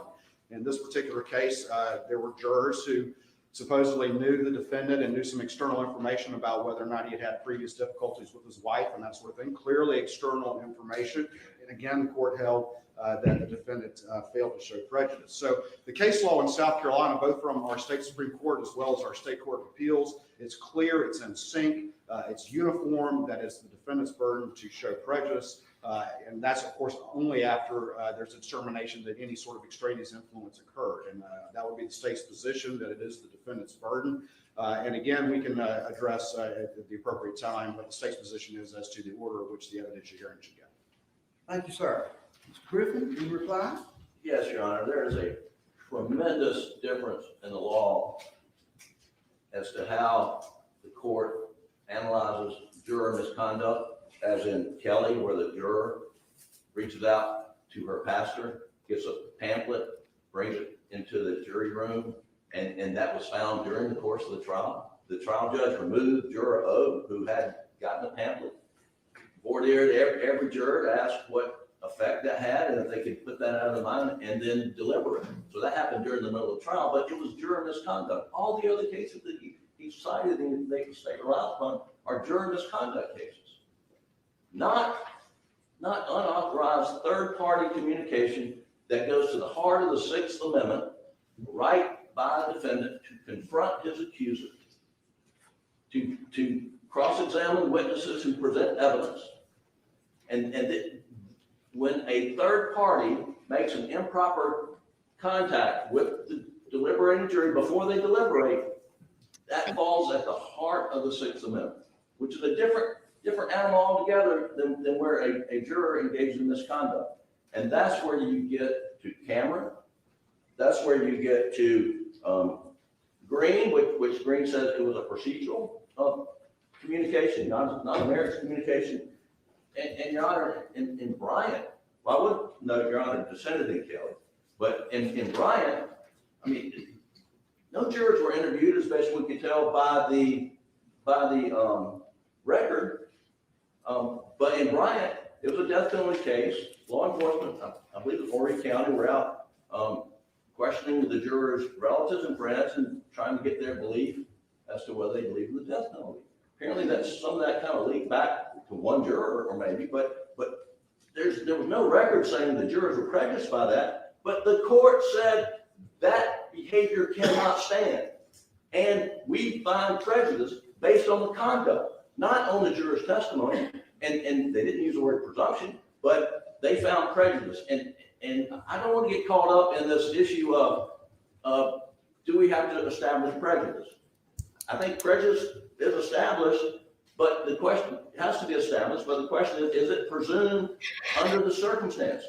And if it's presumed under the circumstances, what does the state have to rebut it? And so, prejudice is the touchstone, but the question is evidentiary presumption. Here, where there's a third-party communication that goes to the merits of the case, the law is crystal clear that there is a presumption of prejudice, and the state has the burden of proving it's harmless beyond a doubt. Thank you, sir. Thank you. All right. Yeah. The attorneys are basically arguing what they already had submitted via documents. So very short, Your Honor. He said that these were not external influence cases, and every one of them that I listed was, Your Honor. Blake was a bailiff. Kelly was a pamphlet. Again, it was an external piece of information coming in. Grovenstein, it was an alternate. Again, that's an external influence. Bryant was a police investigation. Pittman was a bartender and a wife's comment. Green was a bailiff. And Covington was, evidence that was not admitted at trial that the jurors were aware of. So clearly, all of those were external influence cases. All right. But they're not the clerk of court. Yeah, I guess it would be degrees of severity. Yeah. I do not regard State versus Cameron as the guidance that needs to be used by me in making a determination about this case. It's a Court of Appeals case.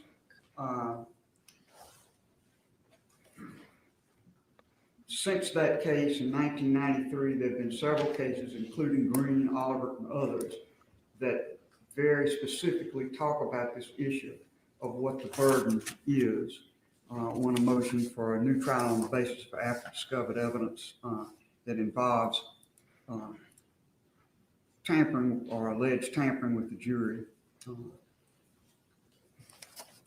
All those cases say that prejudice must be proved, not presumed. And it may very well be that is what's going to be shown. But for purposes of what the defendant must show as the case goes forward to the evidentiary hearing, the presumption simply by the contact, which we don't have any sworn evidence about except in the area of one juror at this time. a presumption is not the way to examine this issue, but rather specific evidence about what was said, when it was said, and how it was perceived by the juror is what I believe is required by State versus Green and other cases. And therefore, that is the approach I will take. Okay. All right. The next area of inquiry is the procedural argument of the state that this matter was untimely made. Mr. Waters? Yes, ma'am, Your Honor. And again, we have raised the issue, as I talked about earlier, that we believe that there is at least an inquiry as to a procedural bar, that if the defense was aware of these allegations during the 10 days, then it is not after discovered evidence and the motion is untimely. And additionally, we also, as I previously expressed, have raised the issue that the affidavits on their face are insufficient to put in play an evidentiary hearing, and there are multiple cases that have the state that have held. I think Yarborough is one of those that have held that where that showing was not made, that the trial court properly denied an evidentiary hearing. So we would just preserve those issues, understanding the court's plan of procedure that you previously expressed. All right. All right. Mr. Griffin or Mr. Harpootlian, let me say that I will say to the defense, to the state, I believe that issue needs further exploration, so I am not prepared to rule that this matter is untimely in the least. We're going to have a hearing on this matter, at which time this issue will be further explored. So the state has preserved its position, but you need not argue about that matter at this time. Thank you, Your Honor. And now the matter that to me is the heart and soul of what we're doing today is the witnesses, the exhibits, and the procedure needed with respect to the witnesses. And the witnesses, at least, are the jurors and the clerk of court, Ms. Hill.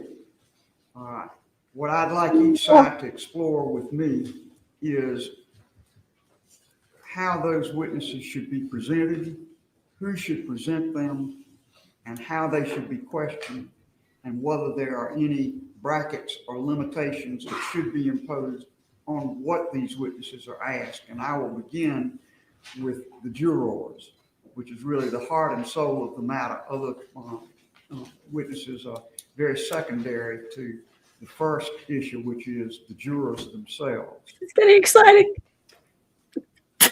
Mr. Harpootlian, you are the moving party, and you may proceed. Your Honor, we agree all 12 jurors should testify. I think both sides agree you are. Your Honor, the question. 12. OEB, your jurors will testify. Get up. Your Honor, questions these jurors. They better say what you claimed they will say, because if they don't, you are in deep crap. All the cases, the judge Yeah. questions the jurors. Would you want suggestions from us as to what additional Here we questions go. after they respond to your questions that raise additional questions? That's number one. Number two, I want to see his one of face. the jurors, except of the original 12, I think all have been interviewed. Maybe 2 have not been interviewed by SLED and given statements, recorded statements. The rest have all given recorded statements.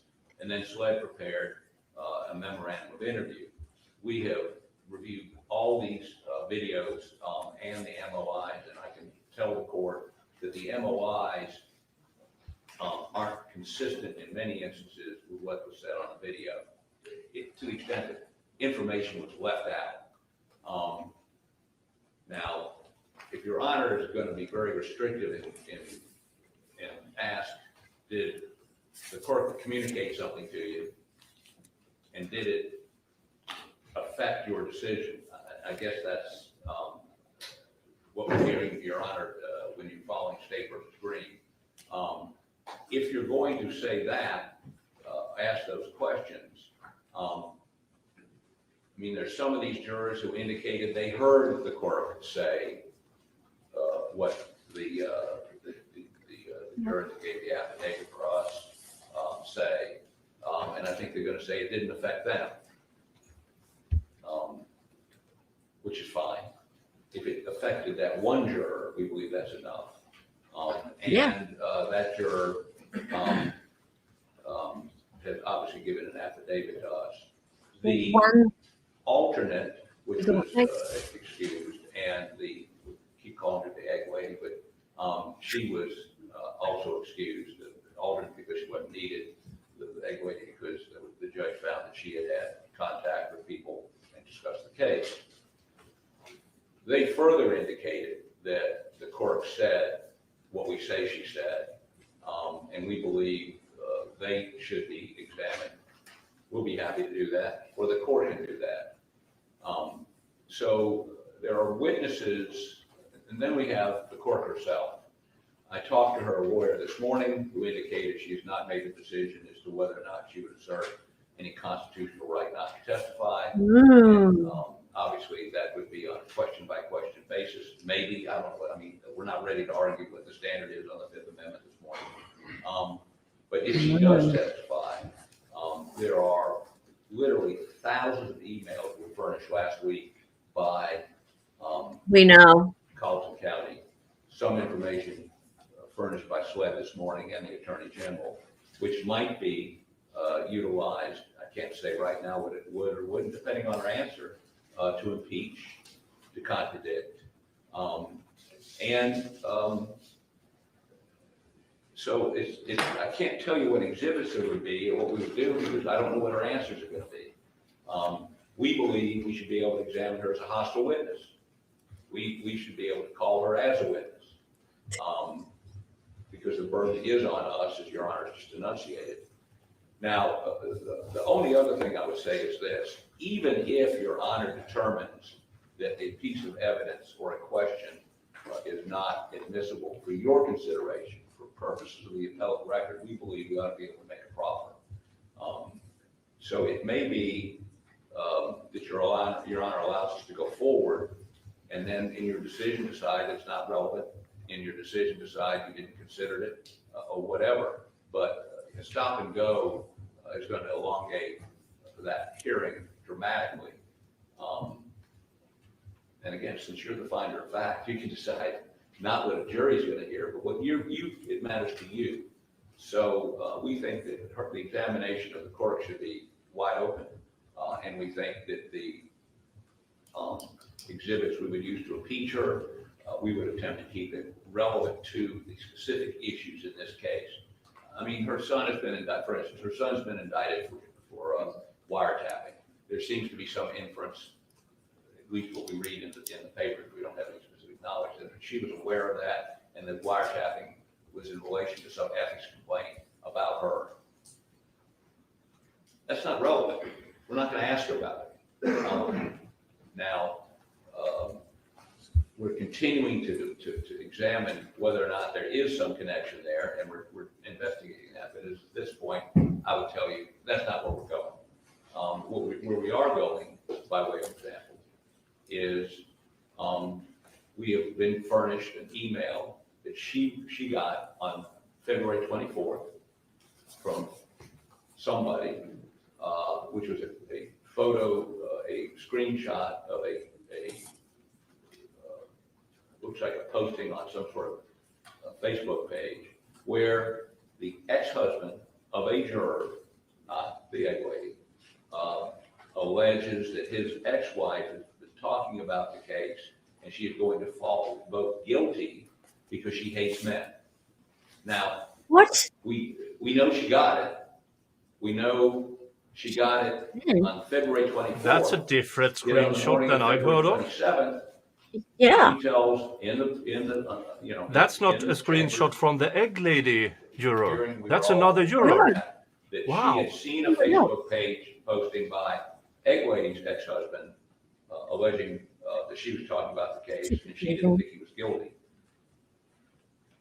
That Facebook page had never been produced, and then she produced a Facebook posting, she said, by the egg lady's husband. Turns out to be a guy I interviewed in Georgia, apologizing for what he had posted on Friday night, which concerned his wife's aunt meddling in their marriage. I think that's fertile ground for cross-examination. Your Honor may disagree with me, but I still would like to put those items into evidence for the appellate record at the time. The last thing I would say is this. In terms of Your Honor questioning the jurors, we need instructions from you as to whether you want, if you finish with the juror, do you want us to submit questions to you? I doubt you're going to let us question them. How is that process going to work? And will that be done someplace? Will it be done in this courtroom? Will it be done somewhere else? And if the jurors are going to be questioned outside of this courtroom, will there be a way for the public to hear what they have to say? Thank you for your indulgence.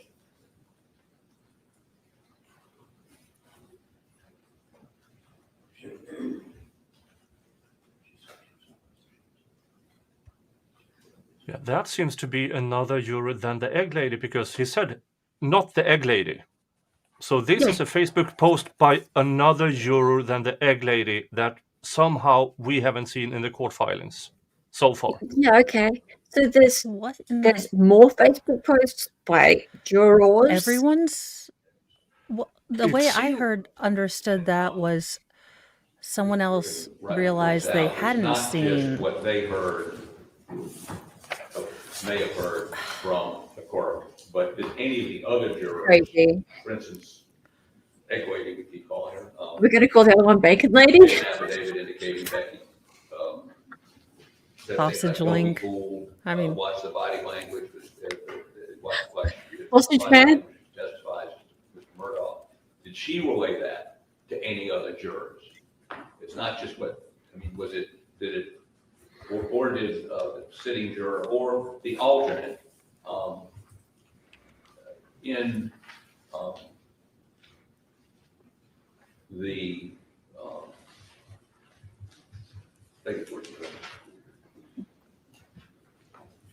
Oh, Sue, absolutely. This judge is smart. Yeah. But the lawyers are always going to argue that they are going to be the ones to question, correct? Like they would prefer to question the jurors. Harpootlian and Crippen would rather do it themselves. In the memorandum of interview, now, the court's private lawyer, Mr. Lewis, objected to any videotaping or audio taping of the court when she was interviewed. But in the memorandum of interview, the court indicated she had conversations with the four-lady outside the presence of the rest of the jury about what was going on in the jury room. Obviously, I would cross-examine her on that, but it may be necessary if she testifies to things that are inconsistent in that MOI for us to call the SWED agent that did the interview to corroborate the MOI. The MOI may be introducible in and of itself as an exception to the hearsay rule, but I believe it may be necessary for us to call the SWED agent. We're not going to, and Your Honor, you've indicated that you're not going to want to know any sort of summaries of those interviews by the jurors when we talk back in chambers, or necessarily the MOIs. You want your own fact-finding with the jurors. To the extent that they contradict those, we may put all of that into the record for appellate purposes. And if you want to see those before you have this hearing, we obviously put those. We could put those in the record today, or have those available to you, both the MOIs and the videos. We're obviously we're going to do whatever you tell us to do, but we're looking for some guides as to if there's anything we can get you part of that evidentiary hearing concerning those memorandum interviewed by the SWED agents and the videotapes. Whatever you instruct us to do. Thank you for your intelligence. Thank you.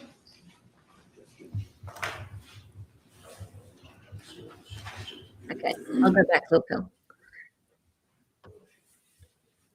Your Honor, you mentioned, and Mr. Griffin reiterated to me just now, and obviously you don't need to tell us this today because we're not going to be doing the questioning, but there is the consideration of 606B and the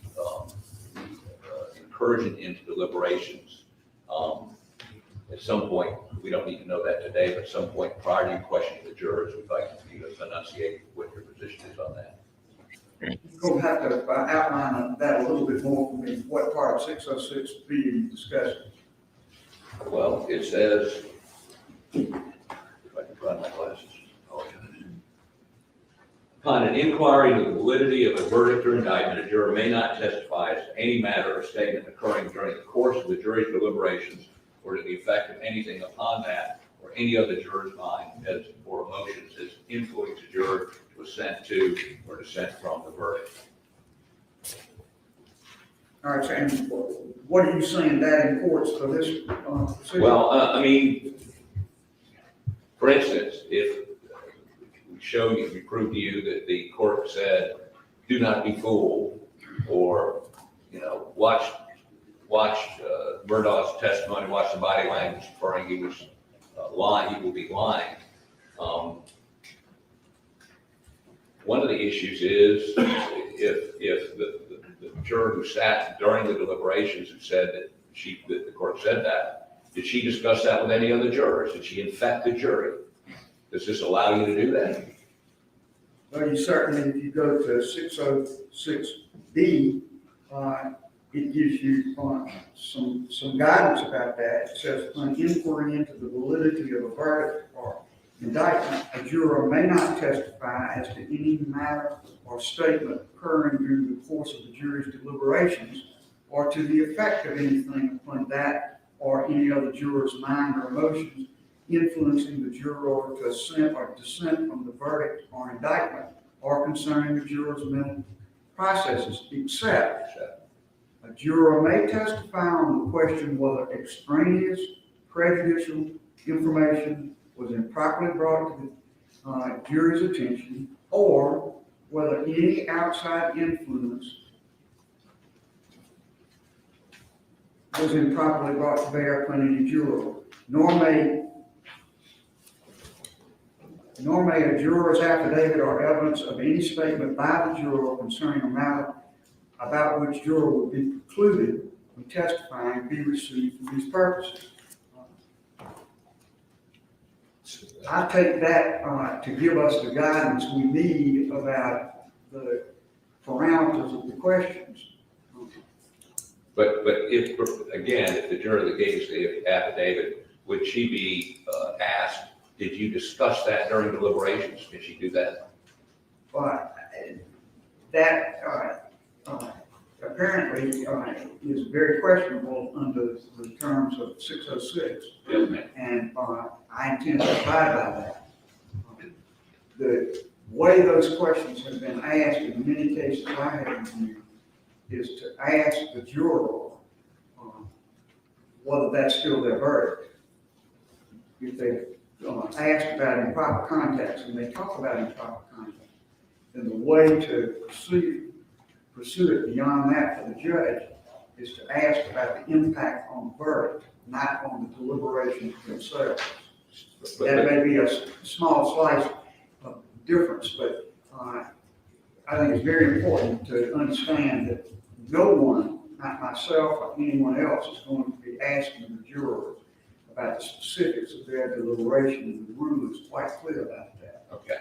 And is it clear that you will not be using the SLED interviews or MOIs to attempt to impeach? I told you when that was brought to my attention in our Chamber's conference this morning, I have made my mind up about that. I don't know what's in those summaries or anything else, and we're going to have to discuss that. But again, I'm the one doing the questioning at this point in our group. Yes. And I'm trying to perceive what you all are asking, and I'm going to go to the state now and see what their reaction is to what you said. Thank you, Your Honor. Mr. Waters? Thank you, Your Honor. May it please the court. Your Honor, again, we would concur with what Your Honor just said about Rule 606 and, of course, all the cases that we've talked about and the need to show prejudice. And obviously, when you're talking about external influence, that prejudice, which will be an appropriate subject of inquiry to the jurors, is whether or not there was an impact on the verdict. And we, of course, have suggested to Your Honor, not only based on the cases, that should be judicially conducted in a manner that protects the privacy of those jurors and that protects the privacy of their identities. These jurors, were drafted into service, and this inquiry, of course, has to happen, but it needs to be conducted in a manner that respects their privacy and should be, of course, judicially conducted. We have suggested those two questions. If we look at the Bryant case specifically talked about the fact that depending on how the examination goes, there could be questions suggested by the parties. And obviously, I think we would need to cross that bridge if and when that bridge needs to be crossed. And that starts with the court's inquiry to those jurors. And only if something arises that needs further inquiry could that be addressed at that point. And that could be even a discussion from counsel with the court as to what additional questions may be proper. When the state first became aware of these allegations, the first thing that we did was have SLED do an independent investigation, and the goal was good, bad, or ugly to get to the bottom of what, if anything, happened. And the result of that is why we're still here today. And that is that in speaking with the jurors that spoke to us, that the balance of the evidence, as well as in talking to the court staff, was that there was no impact. Yes, you can. There was nothing unprofessional or untoward that happened that had any effect on the verdict. And so when we did that inquiry, and that is what the jurors said, that is why we're here today, and that's what the only juror that we have is the one who filed the affidavit. That's 630, and even she, or that person, only said that she, eventually voted guilty because she felt pressured by the other jurors. Did not even mention any external impact. And so, unless she's going to change her story, that is what was in her affidavit. So, the balance of the evidence is the reason why we're here today, and why this hearing needs to take place.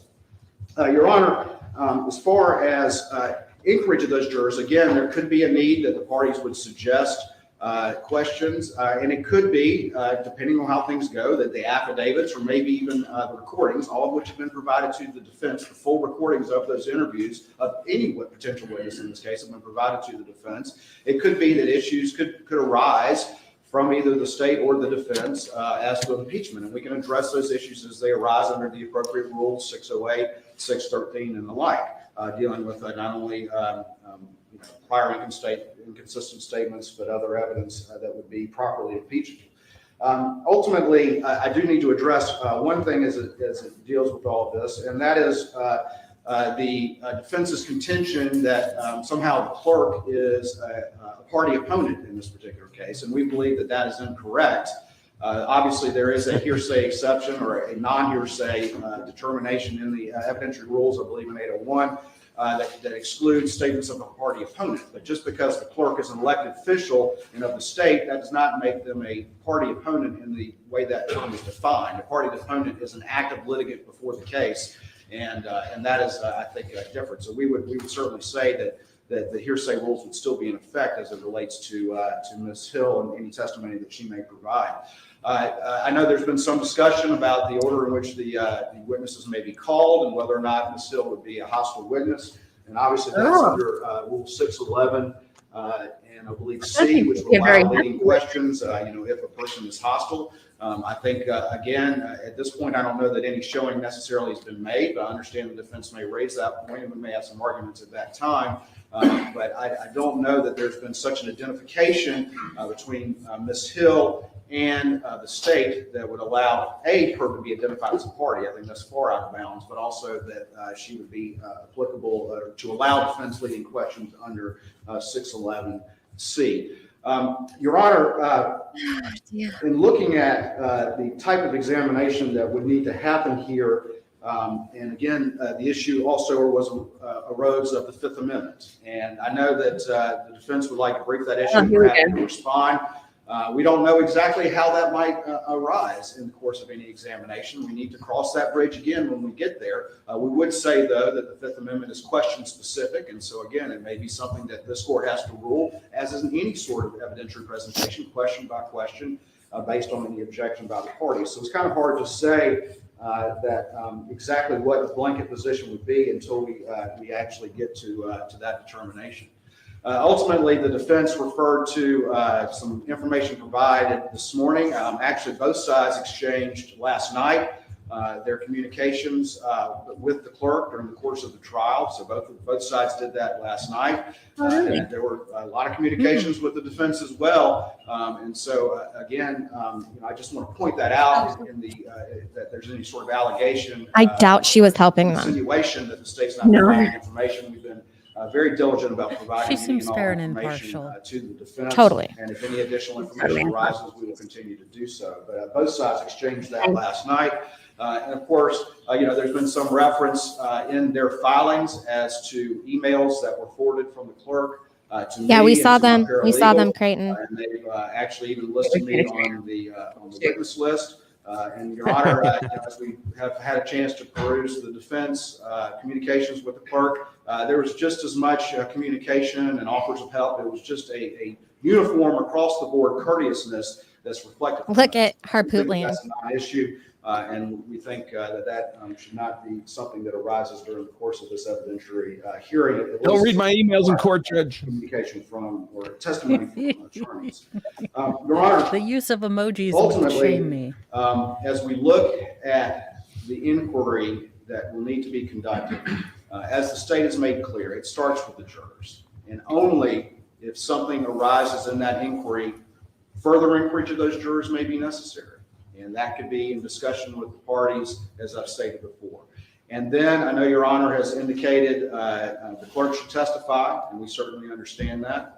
The clerk filed an affidavit denying any of these allegations. And so, again, as we address the clerk's testimony, the state would have objection to some of the information I believe the defense would propose to examine her on. We believe that an inquiry should be limited to what is appropriate and relevant impeachment, but not should be just a far-ranging. Please, Judge, don't show our emails. Or full inquiry into a lot of subjects that I have love come how up they're since like, the we've trial never we met this believe, chick. Are not relevant to any inquiry that is. Yeah, when Creighton's dragged into court, he wants the questioning to be narrowly rules confined. Right? But when he's prosecuting, let's bring everything in. 403, as well as, of course, exactly. address relevance and 403 objections.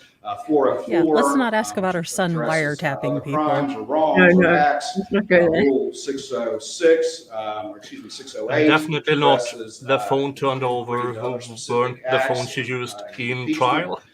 And Rule 613, which talks about Who prior inconsistent disappeared. statements. All of those rules potentially Well, the can come other into play depending on the nature of the testimony and the nature of the inquiry. But there have been allegations since the trial about the book, about this wiretapping case, about investigations into alleged use of office for improper gain. But again, all those are subsequent to the trial. And so again, depending on how the testimony goes, the state would raise appropriate objections at that time to limit the inquiry to what is appropriate for what is before the court we would submit. And that is what occurred during the trial. So we would make those particular evidentiary objections as things developed. Ultimately, that would be the state's position. I know that we're trying to put as much meat on the bones as we can at this particular point in time. But I think the reality is that the court's inquiry to the jurors will really determine the nature of the inquiry that needs to proceed from there. And at that point, the state would take the positions that I've outlined. I missed your voice so much. Please report, Your Honor.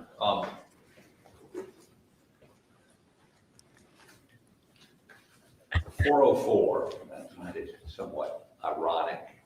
The state is quoting Rule 404, Your Honor. The irony. The 404, The irony. surprising to Mr. Waters, is motive. As if he's never heard that before. He told me this morning one of the assistants that worked for Ms. Hill during this trial was told by Ms. Hill during the trial that a guilty verdict would be good for sales of the book. Motive, selling books. So we believe we should be able to get into that. We should be able to ask Ms. Hill about it. If she denies it, to call that witness, that assistant, and have her testify that she was told that. I mean, why would a clerk do what we allege she did? We think is important for Your Honor in terms of credibility and context. That's number one. Number two, Your Honor, I think we've all agreed, you're going to ask the questions, whether we agree or not. And we do agree with that. The question's going to become, as we go through that process, Hey, Sean. how, if a juror says X and they said in their interview Y, or if they said to us Y, or didn't include it in the original affidavit, and you don't ask that question initially, how are you going to handle, or do you care how we She's asking for too much. suggest to you a further question? Because as Your Honor's seen this morning, the back and forth can go on for a while, and we certainly don't want that to go on with a juror. So we're going to need some guidance on that. I'm not expecting that guidance this morning. The last thing is, as these jurors are examined, I need to understand a little bit about the logistics. Are we going to do it in this courtroom? Are we going to do it in another courtroom? Is the public going to be able to hear the responses? Will there be an audio feed if we do it somewhere else? Are you going to have cameras turned? You can do it in this courtroom and have cameras turned off. And we're obviously not going to refer to jurors by their names. Even though 3 of these jurors went on the Today Show, another one went on ABC. They were all in the courtroom when the judge had them brought in. They were in the courtroom, all except one of them for the verdict. Cameras were there then. Again, I'm sensitive to their anonymity, but I don't know that any of them have any real anonymity anymore. Saying that, I think it's important not only for Your Honor to hear their answers, but for the public to hear their answers. Thank you. Thank you.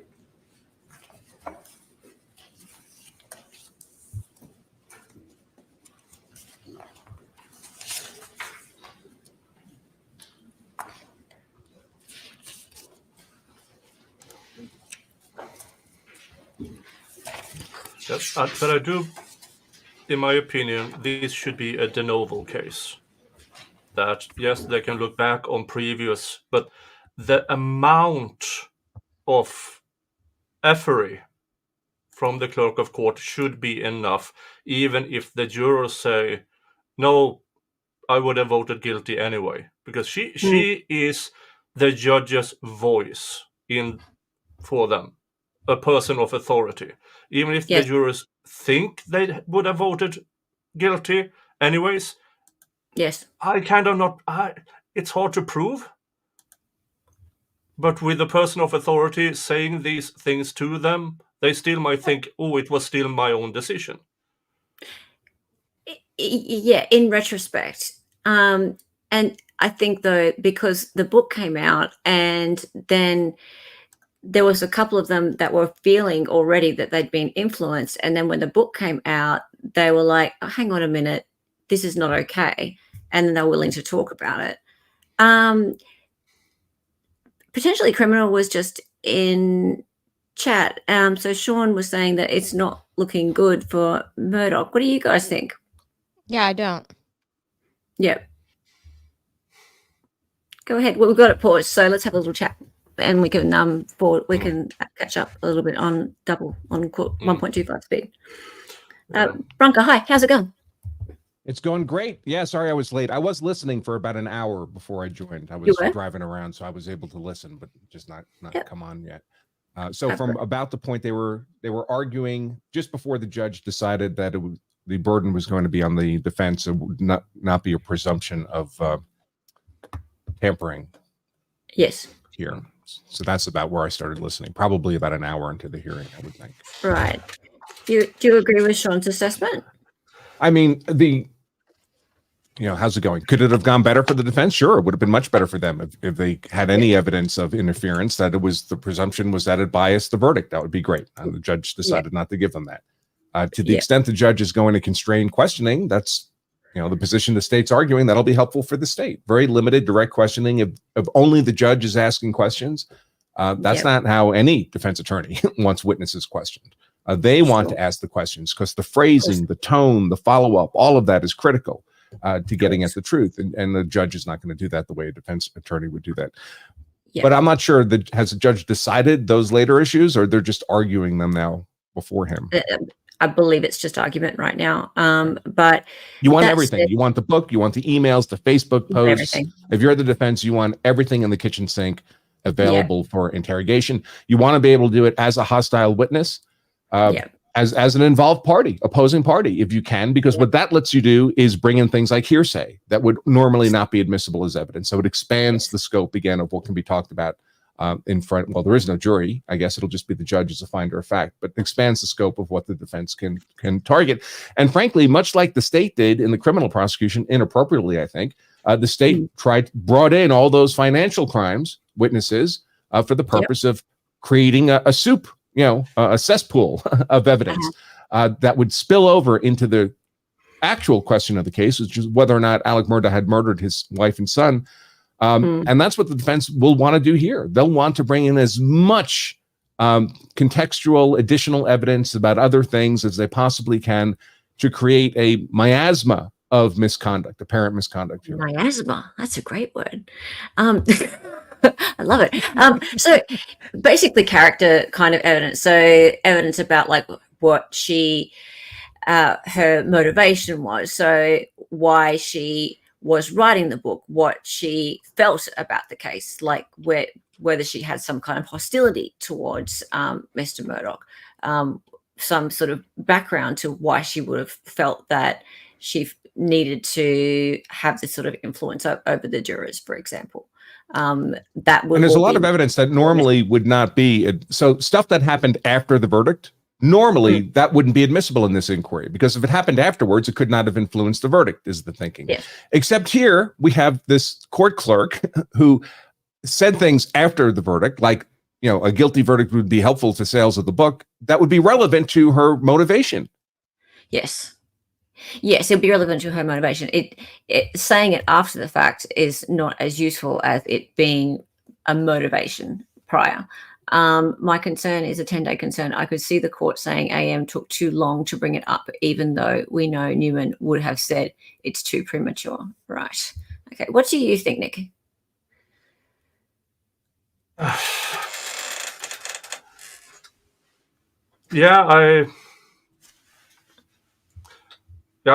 agree with Sean here, because if it can be shown that the defense found out about this less than 10 days after the verdict, and then chose to bring it forward later, then the hearing might be coming to a grinding halt because of time limits.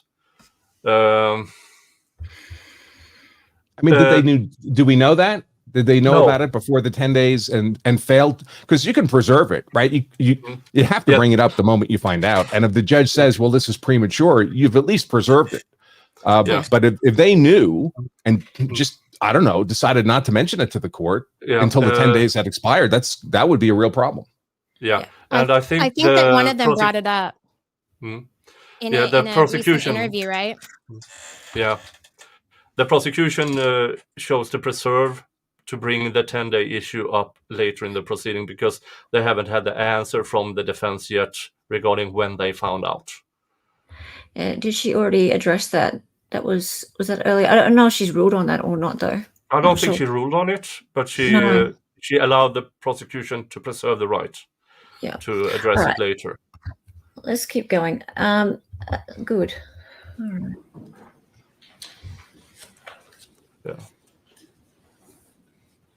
All right. With respect to the jurors first as witnesses, I will be doing the questioning of the jurors, and I will notify the parties pretty promptly. Give us feedback if we're too low or high in regards to the court, please.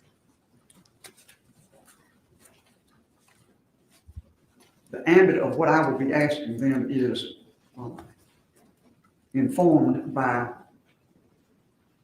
the question of whether improper contact was made with them and whether it affected their verdict. I understand that you, on the defense side, have views about what further should be asked of jurors on two levels.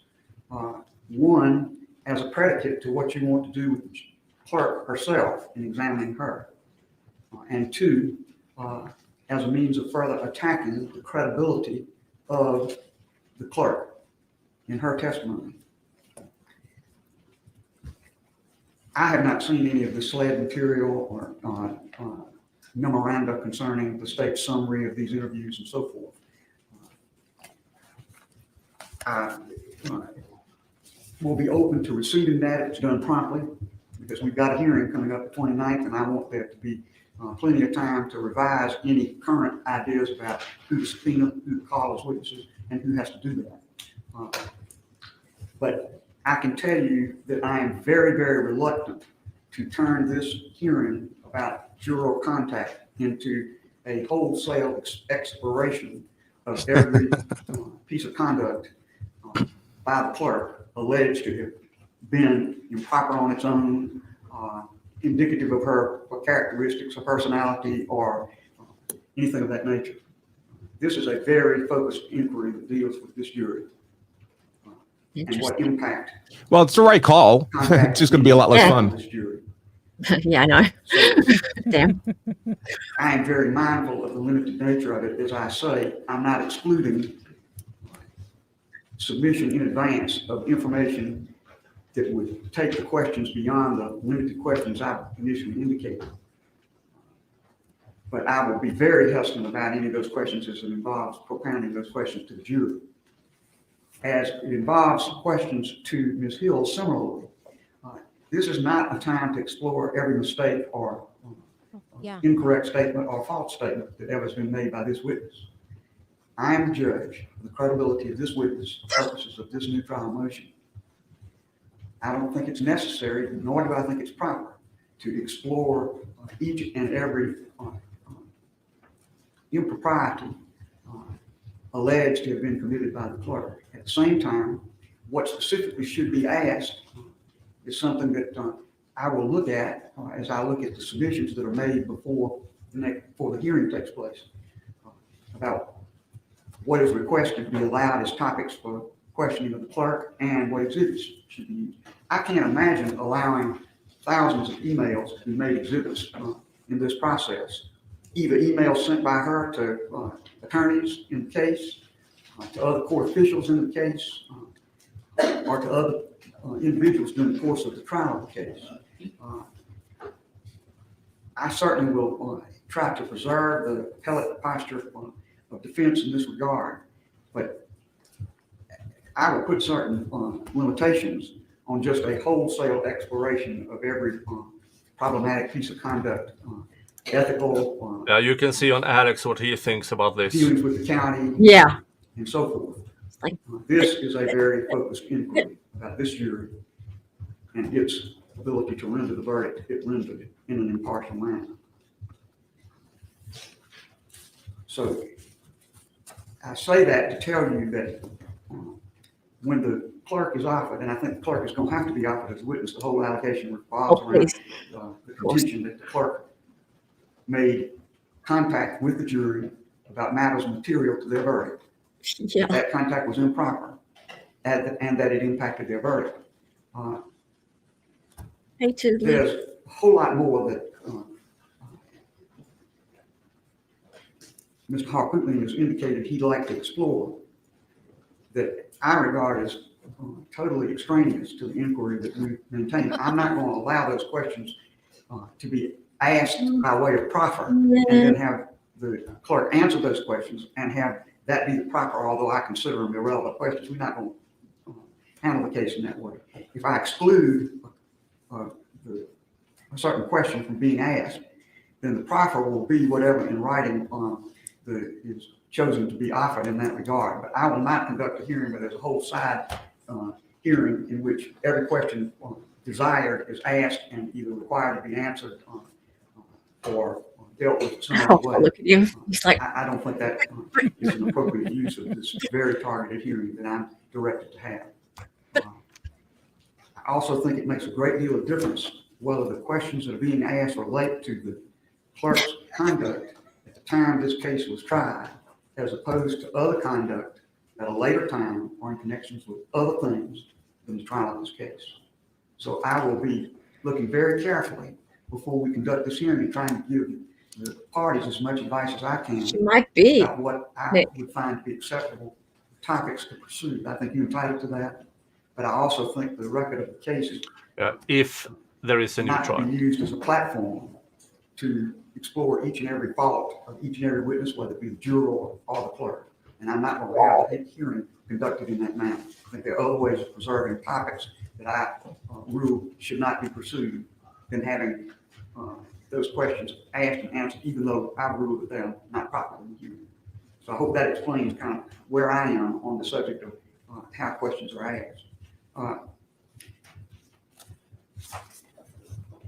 Is this judge male or female? Female? Female. Female? That looked like an old dude on the bench. Suggestions are made and the findings you made with me about the additional witnesses you like to call. Very low, like low country low. I think we need to be sure we're all on the same page about what is acceptable in evidence and what is not. But I can tell you that I would not allow the subpoenaing and examination of attorneys in this case, of the judge who heard the case, or any of those type of witnesses. This case is very focused on the jurors and the clerk of court, as I see it. Now, it's about 11:15, close to it. I'm going to do this. I'm going to take a break for a minute. Let's take until 11:25 as a break. And in that time, I would hope that you formulate the other things you think we need to look at by way of the specifics of how this matter is to be conducted. I will then do two things. When I come back and ask you for further ideas, both sides, as to who should be called, get very specific about who can be called and who cannot, who should offer these witnesses. And I would also at that time ask those who represent potential witnesses in this matter to come forward and have a conversation with me about your position on behalf of your clients. I think that's particularly important because as we have the actual hearing itself, I've never heard of a situation where a witness can have their lawyer actively participate in the examination of the witness in a proceeding in which the witness is being offered. So I would not allow that, but I think we can protect the legal positions that attorneys for witnesses want to take and need to take and want to put them on the record by proceeding in the way I've just outlined, and I'll be prepared to do that when we return. All right, court will be in recess. All right. Court will be in recess. I'm going to work on this accent. Actually, that sounds more like a certificate. Well, that was about as bad for the defense as it could be, other than simply dismissing this action entirely. I mean, everything the defense reached for, the judge slapped down. Really? Okay. Well, she did leave open for appeals. But appeals are for losers. I'm not going to take it away because I want to decide.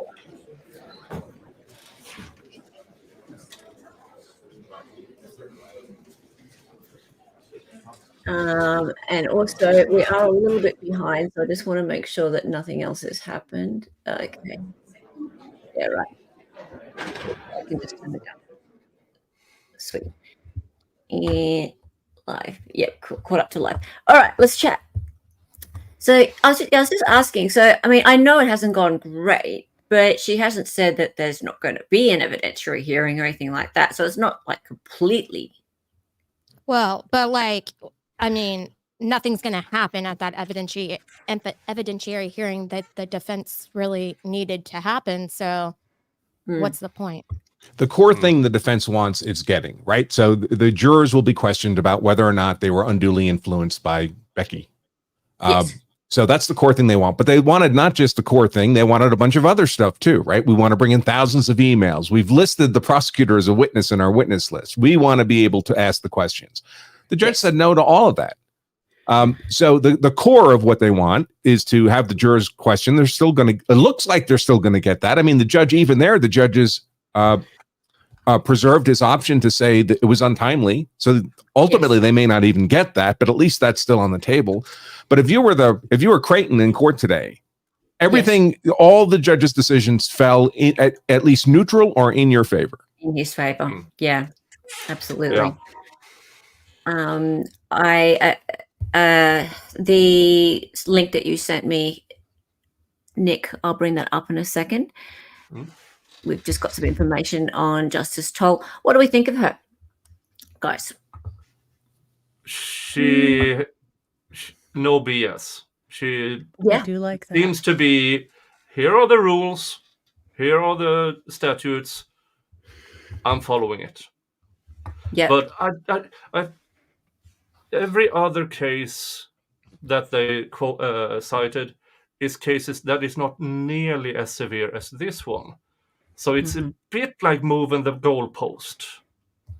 In my opinion, this is more of a de novo case, because nothing I've ever heard of in US or otherwise comes even close to what happened with the clerk of court, Becky Hill.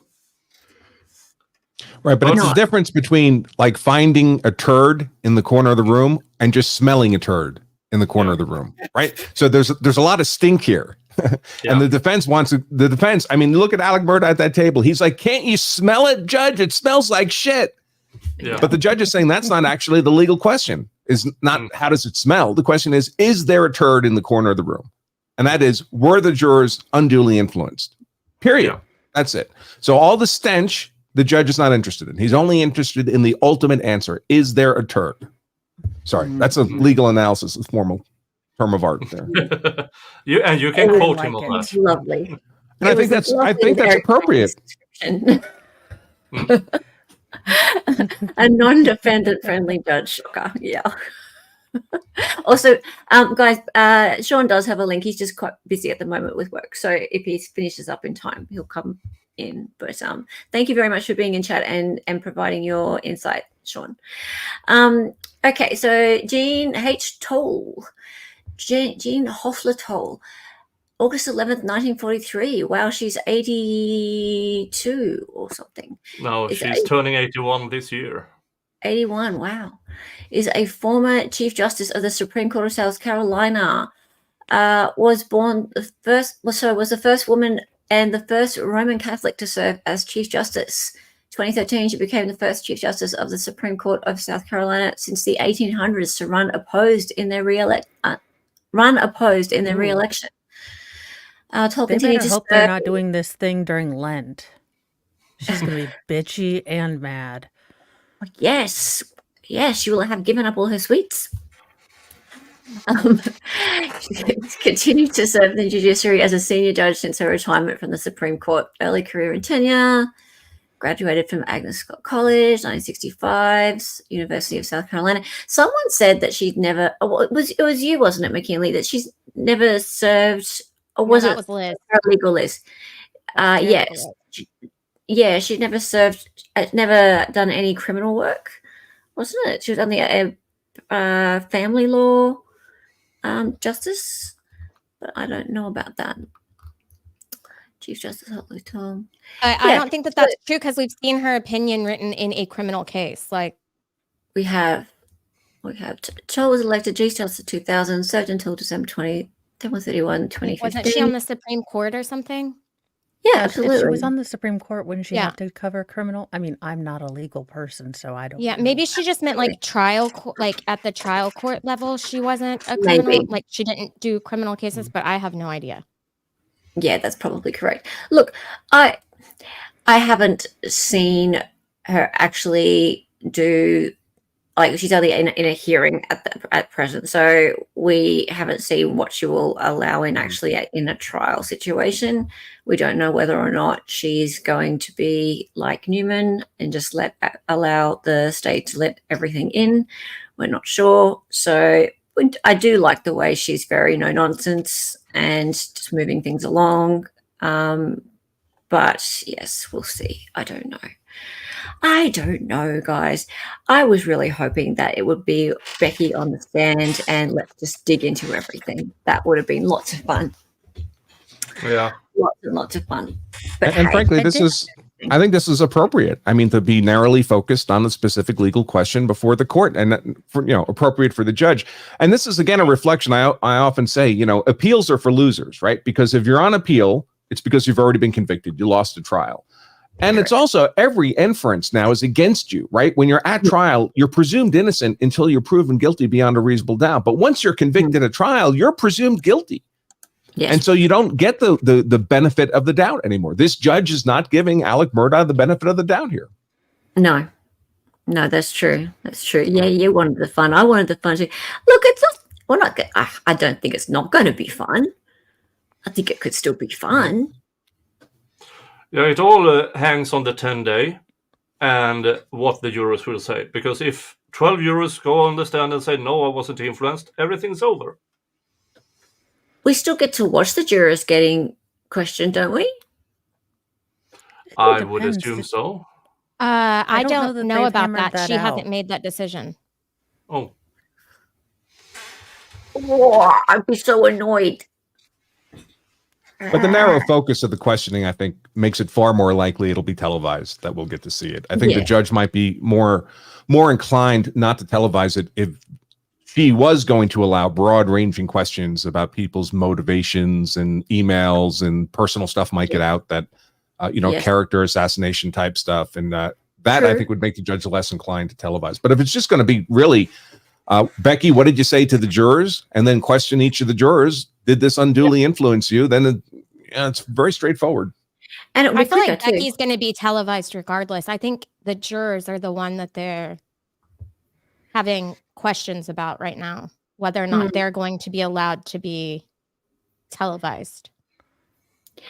Yes. And no, I see what you're saying, Bronca. Like, whilst on the surface, it sounds like a little bit of a disappointment. Like, you're probably like, yeah, you're right. Like, the judge is being careful to make sure that we're getting straight to the point. Let's just see whether or not the jurors were influenced by this person, and that is exactly what the motion is all about in the first place. And yeah, let's not mess about with any ancillary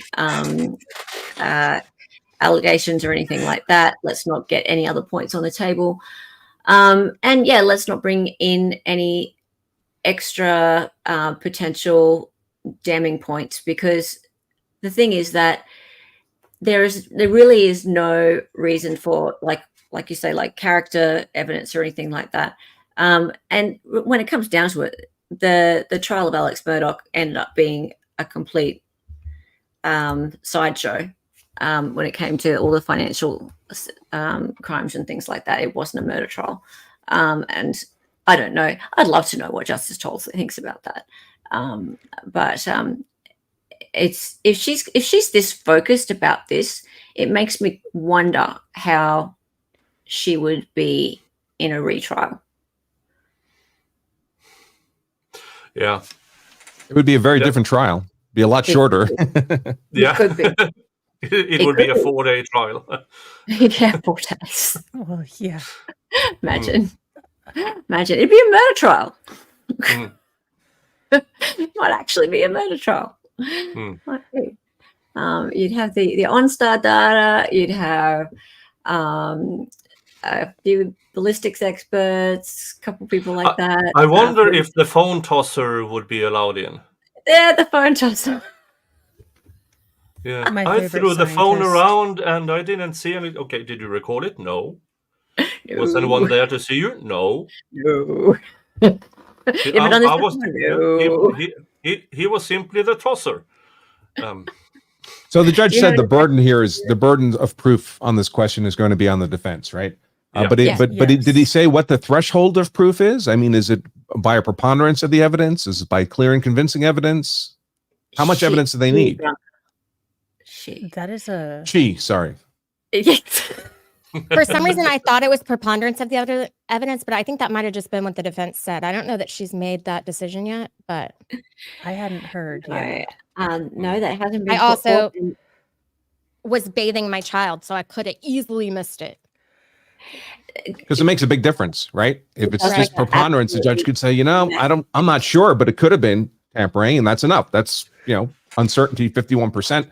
But if it's got to be clear and convincing, that any reasonable person would hear this evidence and conclude it was not tampering, then that's tough for the defense. That's a really, really good point. And also, one thing that I don't know has been brought up yet is this whole idea of with her pleading the fifth or not pleading the fifth. You know how you're in a criminal trial, which is against beyond reasonable doubt. a jury or even a judge, if it's a bench trial, is supposed to not take be biased in any way by the defendant taking the fifth in. So that's not supposed to play a part in any decision making. In this instance, apparently, it can weigh into the opinion because of the fact that this person here is Becky, having sworn to an affidavit and not being there as a criminal defendant. That's the key. She's not a defendant here. So, of course, you can take it into consideration as to the credibility of what she's saying. Right. Yes, exactly. So it can affect her credibility by choosing not to testify. And so, yes, that's a whole different ball game, isn't it? Yeah, and as a person of authority in the courtroom, as a clerk of court is, she is the voice of the judge for the jurors when they're not in front of the judge. So even if all 12 of them say they weren't influenced, it's then up to the judge's discretion, depending on how Becky Hill acts. It's up to her to weigh the evidence and somewhat the credibility, and count in that Becky Hill was a person of authority. Because even if the jurors might believe they are not influenced, they kind of are. Because I see it all the time in labor law when I handle employees and employers. Employers might think, no, I did not make a pass on that woman. And I say, I don't care if you believe that, because if you touched her after she said no, it doesn't matter what you think.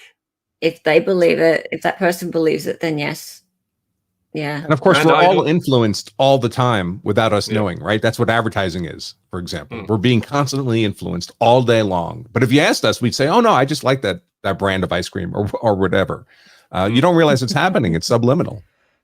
Yeah, and go to a Las Vegas show with one of these mind readers.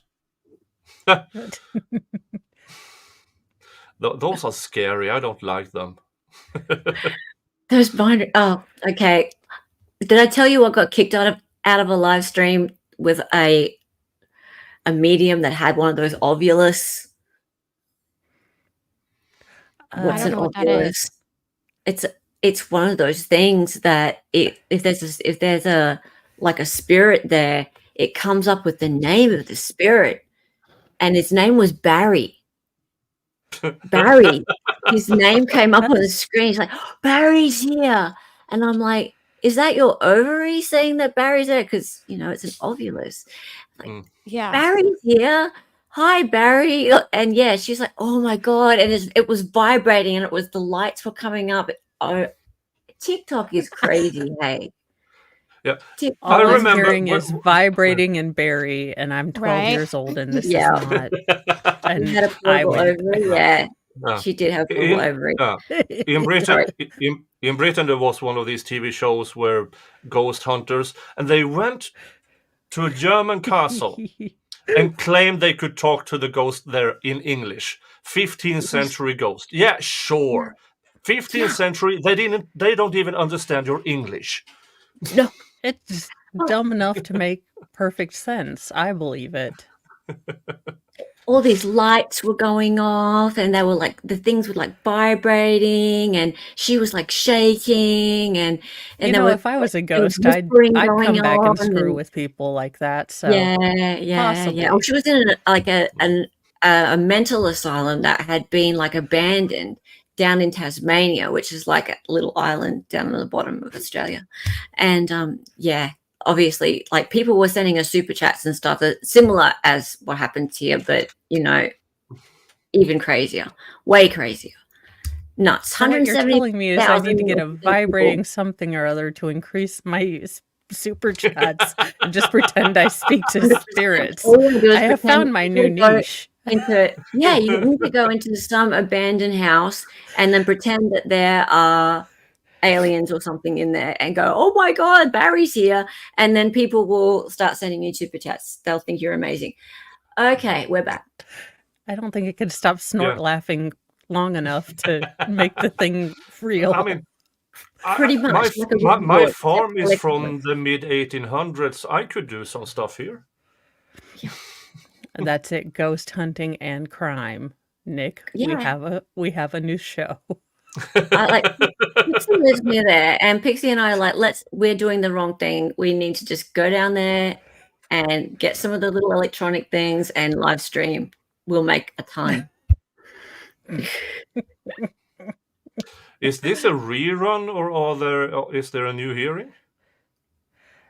Maybe they're still deciding on decisions.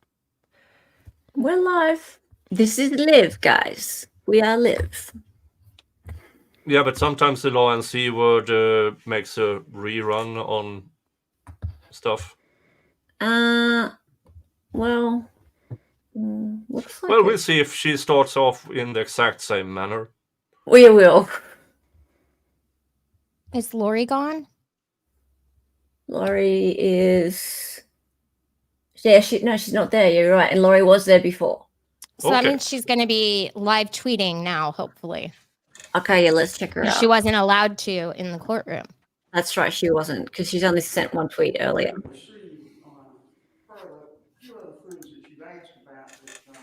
That's very low. It's very low. Yes, it is.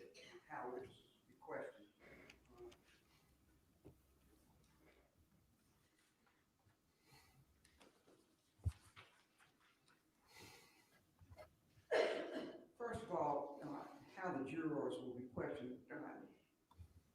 Everything will be done in open court. Speaking to the microphone. I cannot hear. Yeah. Do you have a boost? I've got 3 boosters going. Hang on just a moment. The court TV cameras, which are the ones used to there we go. Film these proceedings, will not be allowed to focus on the image of the jurors as witnesses. And if there's some need to further obscure the way they are presented, we can talk about that. But they'll be examined right here in the courtroom as other witnesses would be. And I kind of looked at a little bit of exchange we'll have with the jurors to see what we can work out about exactly how the jurors are presented. But everything will be on the record here in open court with measures taken to ensure the privacy of the jurors. No photographs would be permitted of the jurors or anything of that nature. Judge.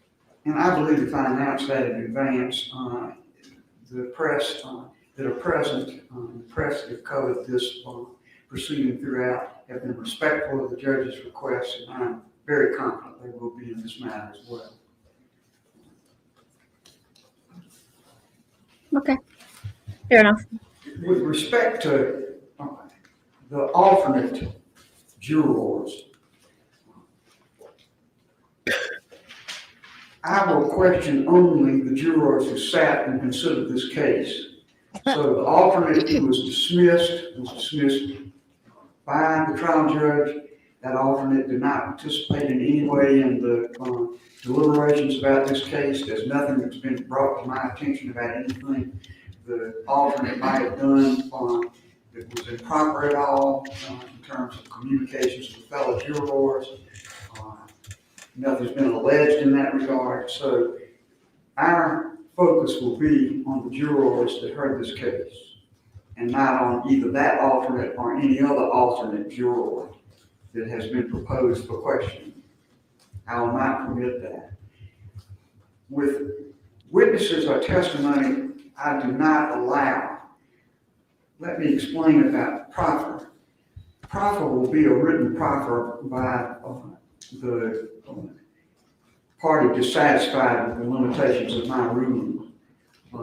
But there will not be some examination as to proffer. The proffer will be a written proffer by the attorneys in accordance with their positions about witnesses and testimony.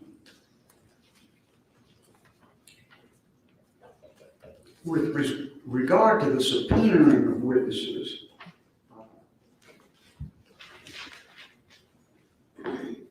parties should subpoena these witnesses. And when it comes to the jurors, I would urge that the parties, the state and defendant, jointly deal with the issue of subpoena of these witnesses. I do not think it is the court's place to subpoena witnesses or order witnesses' appearances. This case is driven by the parties and their positions. The initial position of defense was that only certain jurors should be called. The state said no jurors should be called, but if you do, all should be called. All who sat on the case should be called. If the parties can't agree on how that subpoena should be accomplished, then I'm sure they'll let me know, and I'll try to take some measures in that regard.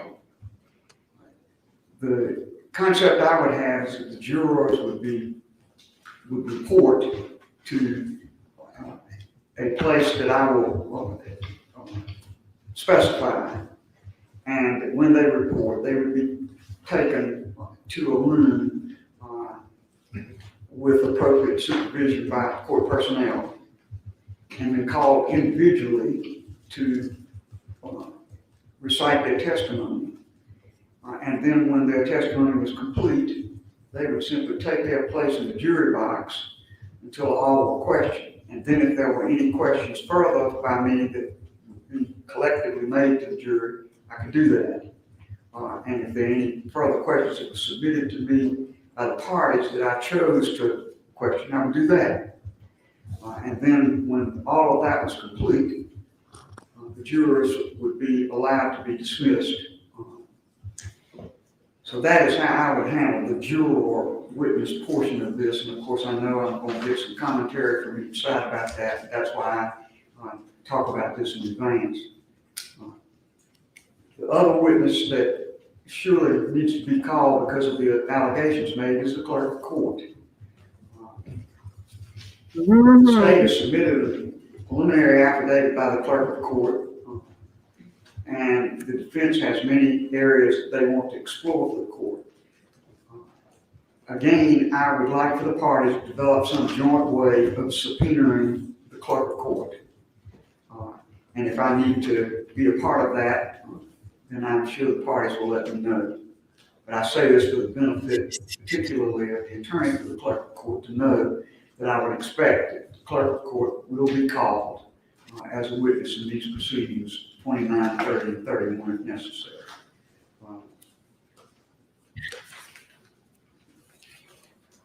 We'll be using the same courtroom for these proceedings, this courtroom. And 3B will be used as an overflow for the press. Excuse me, 3A is the one over here, and that's the one I'll be using to conduct the hearing. This courtroom we're sitting in now will be an overflow courtroom for press with I'm sure, a court TV monitor that's available for them to monitor the proceedings. If there's not enough room, based on the attendance today, it might be plenty of room, but we'll see. We'll have this as, I will try to figure out a way to be sure that the broadcast in here of the proceedings will not interfere with the conduct of the hearing past this partition next door. I will trust Mr. Bender to work with the press to arrange the courtroom and the overflow room in accordance with the rules I will set forth here, and anything else that may come up that needs my attention. Well, like, just get me my new trial. Yeah, I don't think that's going to happen. He is a perfect. I guess you're wondering how I got here. That yeah. I think that covers it at the present time. So the first thing I'd like to do is to get some clarity from the attorneys as to what furthermore, for the parties, as to what furthermore needs to be discussed. And then after that, we'll explore with the attorneys for the jurors and the attorney for Clerk Hill any other issues that still need to be developed. Oh, is he there? Mr. Hopkins. Please, Court, Your Honor. I'm trying to make sure I understand what you just ruled. Are you ruling that we cannot call the alternate juror Yeah, or Yep. the so-called egg lady what she to ruled. corroborate what was said to the sitting jurors, since they were all told this at the same time. I'm not sure I understand your question, but I'm telling you that I want these jurors, these alternates would be called apparently to testify as to what the clerk said. Yes. At the present time, I see no necessity for them to be called to say what the clerk said, because we're talking about what the clerk said to the remaining jurors, those who actually sat on the case. The corroboration is something I don't think I need at this time. I think I'm perfectly capable of It's the smell. what the jurors tell me. It's not the turd. I'll do that. I think I'm also perfectly capable of evaluating the credibility of Ms. Hill and the jurors for that matter. Well, Your Honor, for us to, and then you said you wouldn't allow a proffer of that except in writing. Now, yes, I'm not going to have a courtroom proffer of any kind. If you want to proffer what would be offered by means of affidavits, copies of emails, anything else you want to, that's fine. But I am not going to have a courtroom proffer. No. I think the only reason for the proffer would be to preserve your right to appeal. I believe your right to appeal my rulings will be perfectly preserved, frankly, even if you didn't have a proffer, but even more so if you supply an in-writing proffer. well, I'm trying to determine whether an affidavit is sufficient for an appellate court, federal or state, when the state won't have an opportunity to examine that witness. But I mean, they've given, I mean, we can get more detailed affidavits.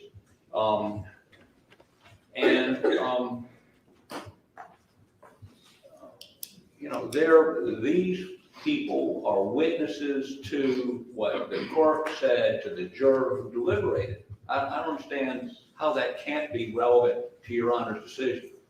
I understand there's two steps. One, did she make the statement? And two, was it prejudicial? These witnesses corroborate she made the statement. Well, of course, that's what you say. So far, I haven't seen any of that. And you won't see it if you don't allow it. You offer it to me in some form that I can evaluate it. I may revisit that decision at the present time. Okay. But at the present time, I see nothing that prompts me to think I need to have people who did not sit on the case talk about They need what new they affidavit. think the clerk said to other people when I got the. This judge hasn't seen the affidavit. He's just saying, I haven't she seen the hasn't? evidence you're talking about. That's what I'm hearing. Oh, wow. I have no problem going back. You submitted one alternate affidavit Right. and one affidavit of a dismissed alternate. I'm aware of that. Right. So, And that doesn't prompt me to change what I've just said to you. all right, we can get you Detailed affidavit. more specific. I understand what the questions are you have, and I would only put those folks up to deal with those very limited issues that you described. Put them up in 10 minutes. Well, again, I'm not going to rule in a vacuum. I'll see what you say and I'll rule upon it. We'll get affidavits and file them with the court. Very good. Thank you. Okay. You ain't giving up on this one? Just one issue as Okay, to that's good at least. logistics. That's good. Obviously, these jurors are down in Colleton County, and we're up here in Richland County. I've spoken with SLED, and in as much as we need, there may be jurors who need transport. SLED has certainly agreed to have 12 cars if we need to make sure that they're individual. They can then come in through the garage, and obviously they'll be brought up to a jury room. I think Your Honor indicated they can be in a jury room with a bailiff in there to make sure that no one's talking about their testimony and that sort of thing, but also so that they don't have to come in through the public entrance and that sort of thing. So that would be. I think that would be a good solution, and of course, to satisfy the concerns that the defense may have, you could either have a member of the defense team or one of their employees ride with them, or if you could agree upon a sworn statement by the agent or person that does drive them, that they A, will not say anything, and B, did not say anything, then that may create a problem too. I think you all can work that out. But I do think having proper transport would, first of all, be a comfort to the witnesses themselves, the jurors themselves. But if they can arrange something otherwise, of course, they'd be free to do that. But to the extent it's a burden on them, yes, I think that's a good idea. And in all events, I would want arrangements to be made to have the jurors come to the parking garage in this building and be escorted up in a private way into their assembly room. And yeah, absolutely, Your Honor, and we will, and I'm sure SLED has. The judge wants zero chance of tampering in this hearing. Discuss the case, I'm happy to. No tampering. Very good. All right, anything further before I go to the lawyers for the jurors? Well, the tainted. Right. Your Honor, only one other point, and that is, you asked us to give you exhibits that we would use. Yes, sir. Having not asked or had the opportunity to ask Ms. Hill a single question, I can't tell you, in terms of, there's not thousands of emails we've used, probably 5. I'm just going on some of the descriptions that were in the filings y'all have made to me. Well, we've received thousands of emails from Colleton County, based on a subpoena we issued. We know. We've received hundreds of pages from the AG's office and from SWED. It'll make it a lot simpler if it's a small number and a discrete number by submitting them to me. Again, I told you I would evaluate that when I did. Okay, that's. Of course, I don't think you can evaluate them until she testifies. You know, I think you're going to have to trust that I am going to do some evaluating before she testifies. And Your Honor, you know, she's given an affidavit denying making any of these statements. She has. So these alternate jurors that have been dismissed, would you allow us to call them to impeach her if that's what she testifies to? At the present time, the answer to that is no, as I have indicated. But again, I'm not going to rule in the vacuum. I would hope that what you all will do is send me a pretty specific. She's going to make you make your arguments. What you want. Yeah. How you want me to. It'll work. Permit it. So I'm not going to rule on something I haven't seen yet, which is your proposal as to exactly how these witnesses and alternates to be used. All right, we'll get more extensive affidavits from those two alternates. Oh, okay. That's fine, or descriptors of some sort from you as to what you intend to do. I'm not going to dictate how you do it, but I'm going to have a lot more than just kind of the generalities that have been discussed in these briefs in order to permit. Well, I think we're going to need an affidavit for appellate purposes, nothing else. I mean, my description to you is not evidence. Oh, I agree. But, you know, again, I will tell you how to accept the proffer. What you put in the written proffer is up to you. I don't want to dictate that or manage it. Well, I just want But to say that's that different. we're hopefully be able to get affidavits from these folks. Yes. Much more descriptive than the original affidavits. Oh. Thank you. Oh. Whoa, May I consult the counsel very briefly? Certainly.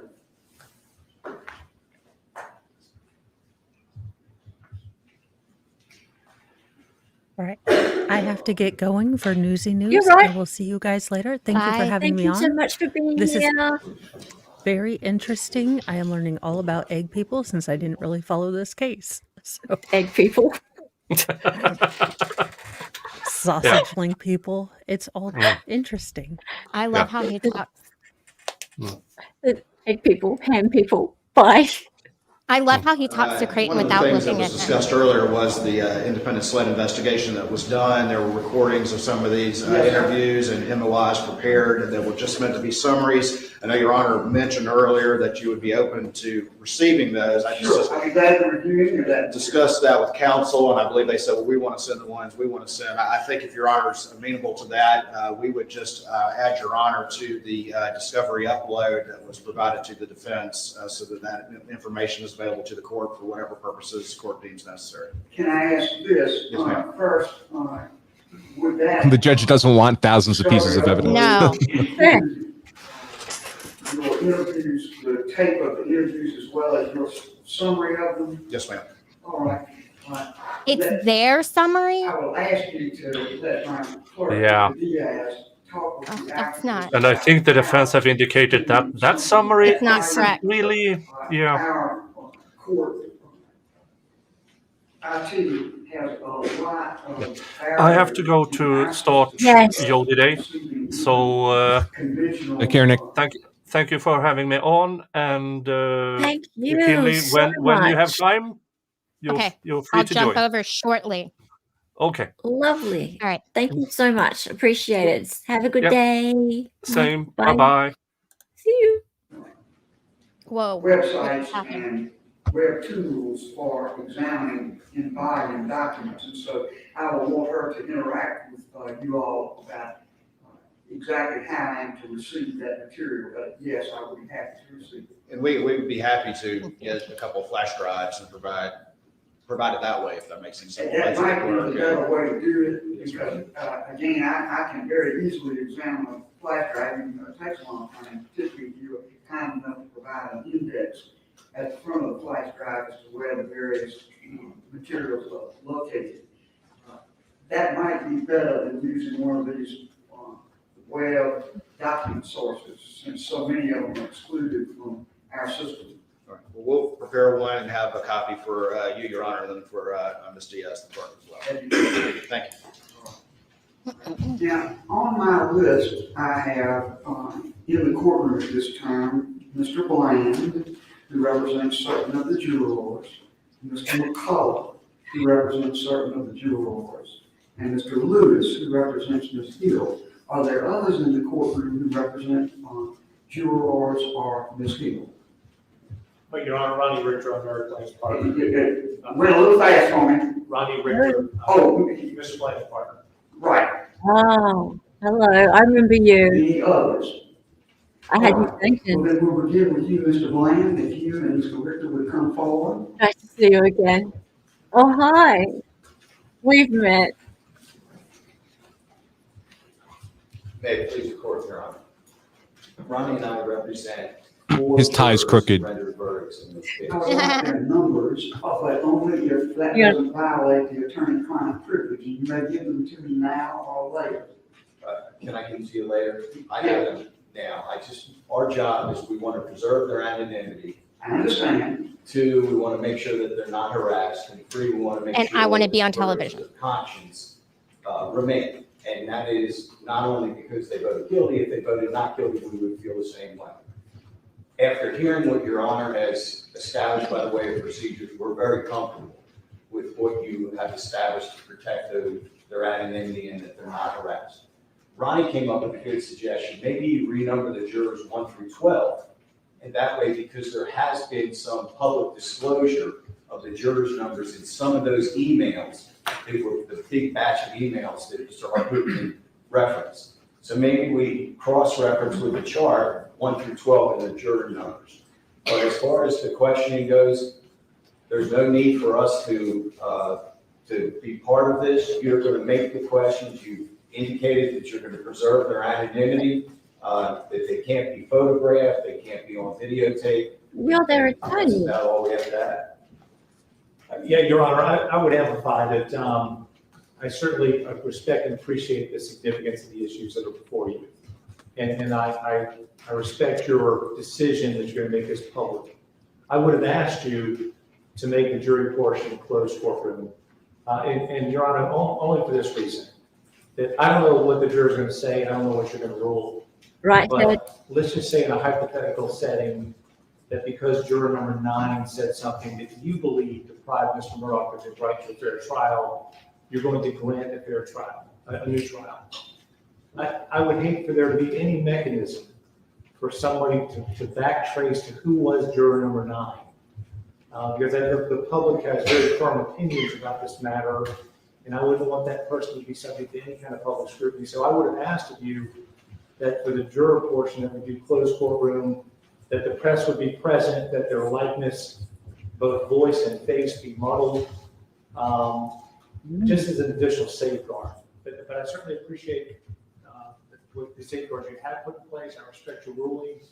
I just throw that out for consideration. And on a broader perspective, I know that you've had this experience as well, Your Honor. it's becoming more and more difficult in this state to see the jury. And I can't think of anything more injurious to jury service on a broader perspective than to see, jurors who have given up 6 weeks of their lives being pulled back in for a process like this, as necessary as it is.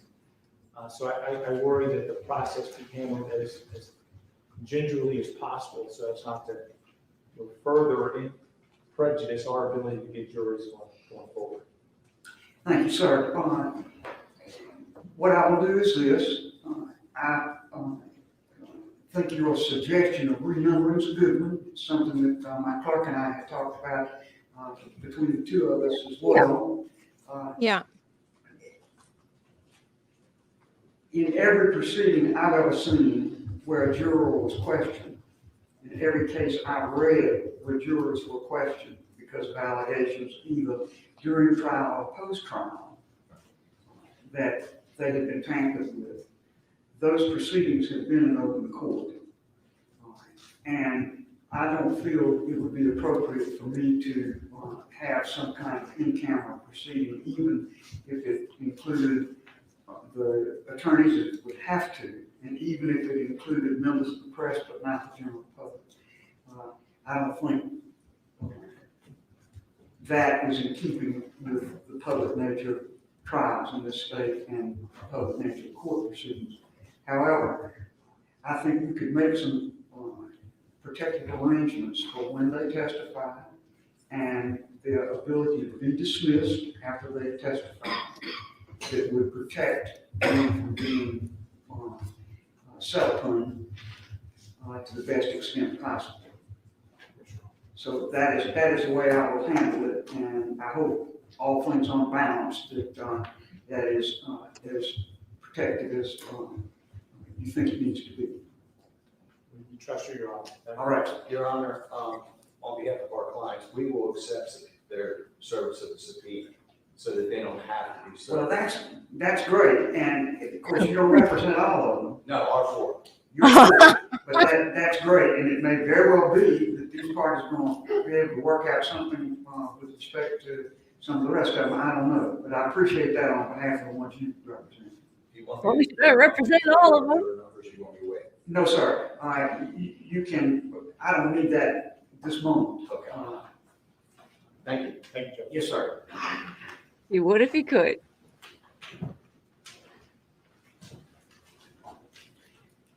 Mr. McCullough. Would you like me here or later? Oh. I mean, keep seeing the same attorneys involved in all of this nonsense, don't we? Yes, we do. But as Old Line said, I think that this guy here is representing the one who supports the claim. Oh, really? Okay, cool. How many jurors do you Also represent? represented. I'm sorry, Your Honor. I represent number 785 and 630. One is Oh, cool. with a deliberating juror, I suppose we could call her, and the other was the removed juror. Right. Now, with respect to the replaced juror, I think my ruling about the end of any testimony from that juror satisfies any requirements you've made. I believe that I will not hear testimony from that juror, alternate juror at the present time. Now, Mr. Harpootlian is going to submit additional information. As regards your client, I ask you to submit that information to you as well. And then I'll see if there's any revision of the position I take about that. You also represent one sitting juror, so you may continue. Your Honor, the other juror was not alternate. She was actual seated juror. That's the sitting juror. Who was removed at the end of the trial. Oh. Prior to deliberation. Whoops. I need Mr. McCullough to speak up, please. You need to speak up some, Mr. McCullough. I don't get that much, Your Honor. Yes, sir. Your Honor, if you will indulge me just a moment. I think much of what you've said today bears on a quote that I'm taking from the response of the state, which was filed and was part of your record. And my letter of November 10th responding to that filing is also part of your record. But the state said that jury duty is this cornerstone of civic duty, needless exposure to the jurors to litigative stress and impeachment by zealous attorneys in a case, especially of this public exposure, can only serve to discourage citizens from willingly participating in this civic duty. Right. Your Honor, I'm delighted with your ruling that you'll be asking questions. I've been subject to your interrogative skills in my appearances before the Supreme Court. So I'm pleased with that, and I checked that off the list. I would like, Your Honor, for you to take judicial notice that there have been excessive public comments by, and I have to say, Your Honor, in my letter of November 10th, I took Mr. Waters, who signed the letter, to task for labeling one of my clients, one of these jurors, as dishonest. I think I wasn't pleased with that. I think that discourages civic participation. I would ask the court to admonish the litigants, the attorneys. Mr. Cole, let me stop you there. I am not aware of any of what you're talking about in terms of comments about jurors or otherwise. So that's just not something I'm going to take into account by listening to it or by taking any judicial notice of it. I don't know what I would be taking judicial notice of. I do not know anything about what you're talking about.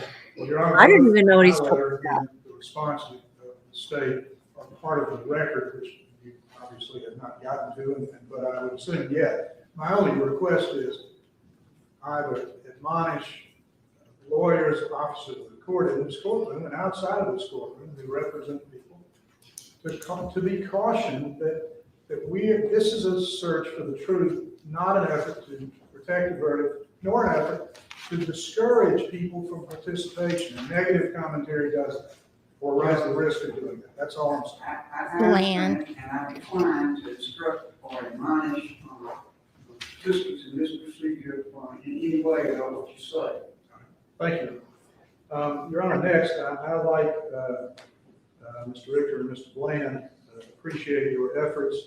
I suspect that we will decline a ride to the courthouse, but I would ask the court to consider allowing the jurors who choose not to ride with SLED agents to be permitted an entry and exit from the courthouse that would involve or relieve them of the necessity of coming through the front door. I think I've already said that I will make arrangements for juror witnesses to report to the basement where the law enforcement station is, and they'll. I'm just going to pause it for 1 second. I have followed just about every rumor there is, and if there's some lawyer who has been spreading rumors about his client being dishonest, I don't know exactly. It was Eric Bland. Well, I think by Eric Bland saying that his jurors were going would have to to be Eric contradict. Bland. Right. Of course, it's Eric Bland. Of course, it's Eric Bland. Right. Yeah. Okay. So that's who he's referring to. But if that's who he's referring to, surely he has to be very clear. If he's asking the judge to admonish that person in the courtroom, surely he's got to be very clear about that. Right? I think he was just saying make it clear to all the lawyers that they don't need to be disparaging the juror. I thought he was asking for a particular lawyer to be admonished. So is he asking for a general statement to be made to all? I thought that's what he was doing. Officials in the courtroom to not be saying publicly that that any of the jurors have been dishonest. Right. Maybe. I guess. This is brand new to me. Well, I mean, it's not brand new to me that Bland and a few of the others have been saying that, so-and-so has been dishonest. But yeah, okay. That's quite the statement to put out there. That we directed to the assembly. And Your Honor, lastly, I think if I understand your rulings or discussions about the process that will occur here, this may run at odds with it, and I'm not arguing with you, Your Honor, you know best. I am of the belief that this litigative stress that I earlier referenced could be avoided and the public and the media not denied their opportunity to gain access and knowledge of the proceedings by not exposing these jurors to a crowded gallery, a full gallery of press, by allowing its recording through, I understand, Court TV will be the pull camera. That is to say that I have actually, in my history, participated in proceedings that involved the questioning of jurors, which was done in camera. So I don't think it's without any precedent, but I would obviously respect your ruling, but I would ask you to consider or reconsider that no damage would be done to the right of the public to know and participate in the proceedings, but you can accomplish the same thing by allowing the pool camera and avoid the distraction and the imposition of that on these jurors.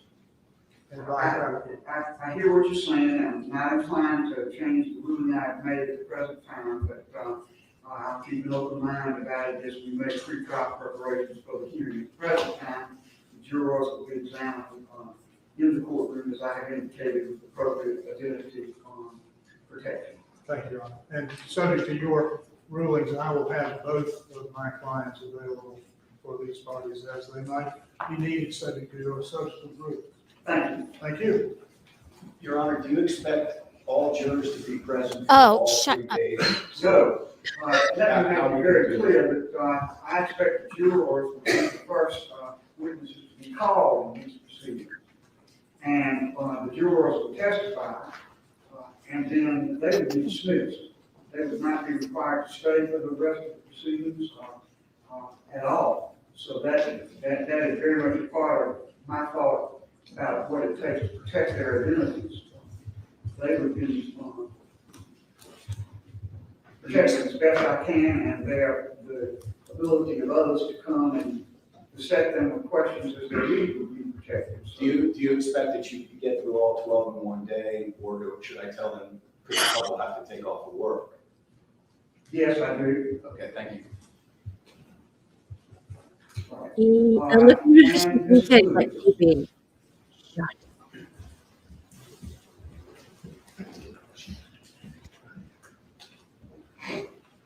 Your Honor, I'll be brief.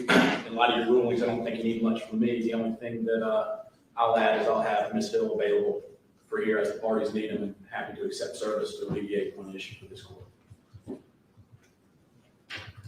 Unless you need anything from me, Your Honor.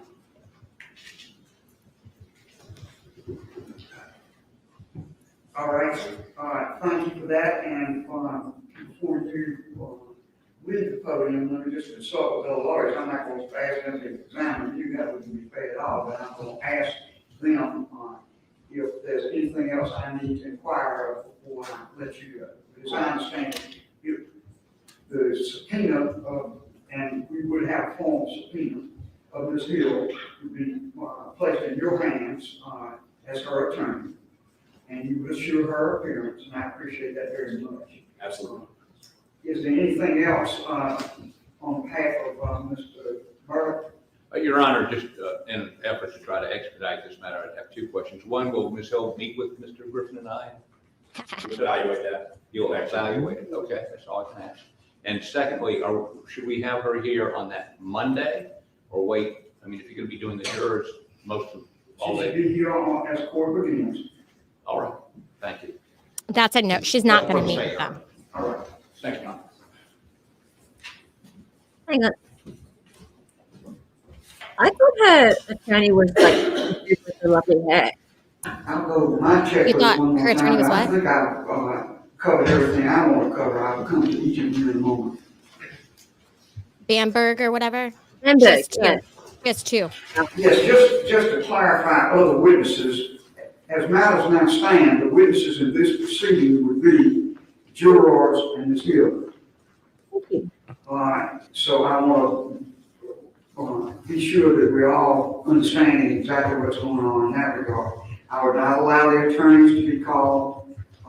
I'm unclear about the mention in some of the papers that SLED investigators would be asked to testify or any other witnesses. So I'm going to go one more time. I want to get real specific so you will understand.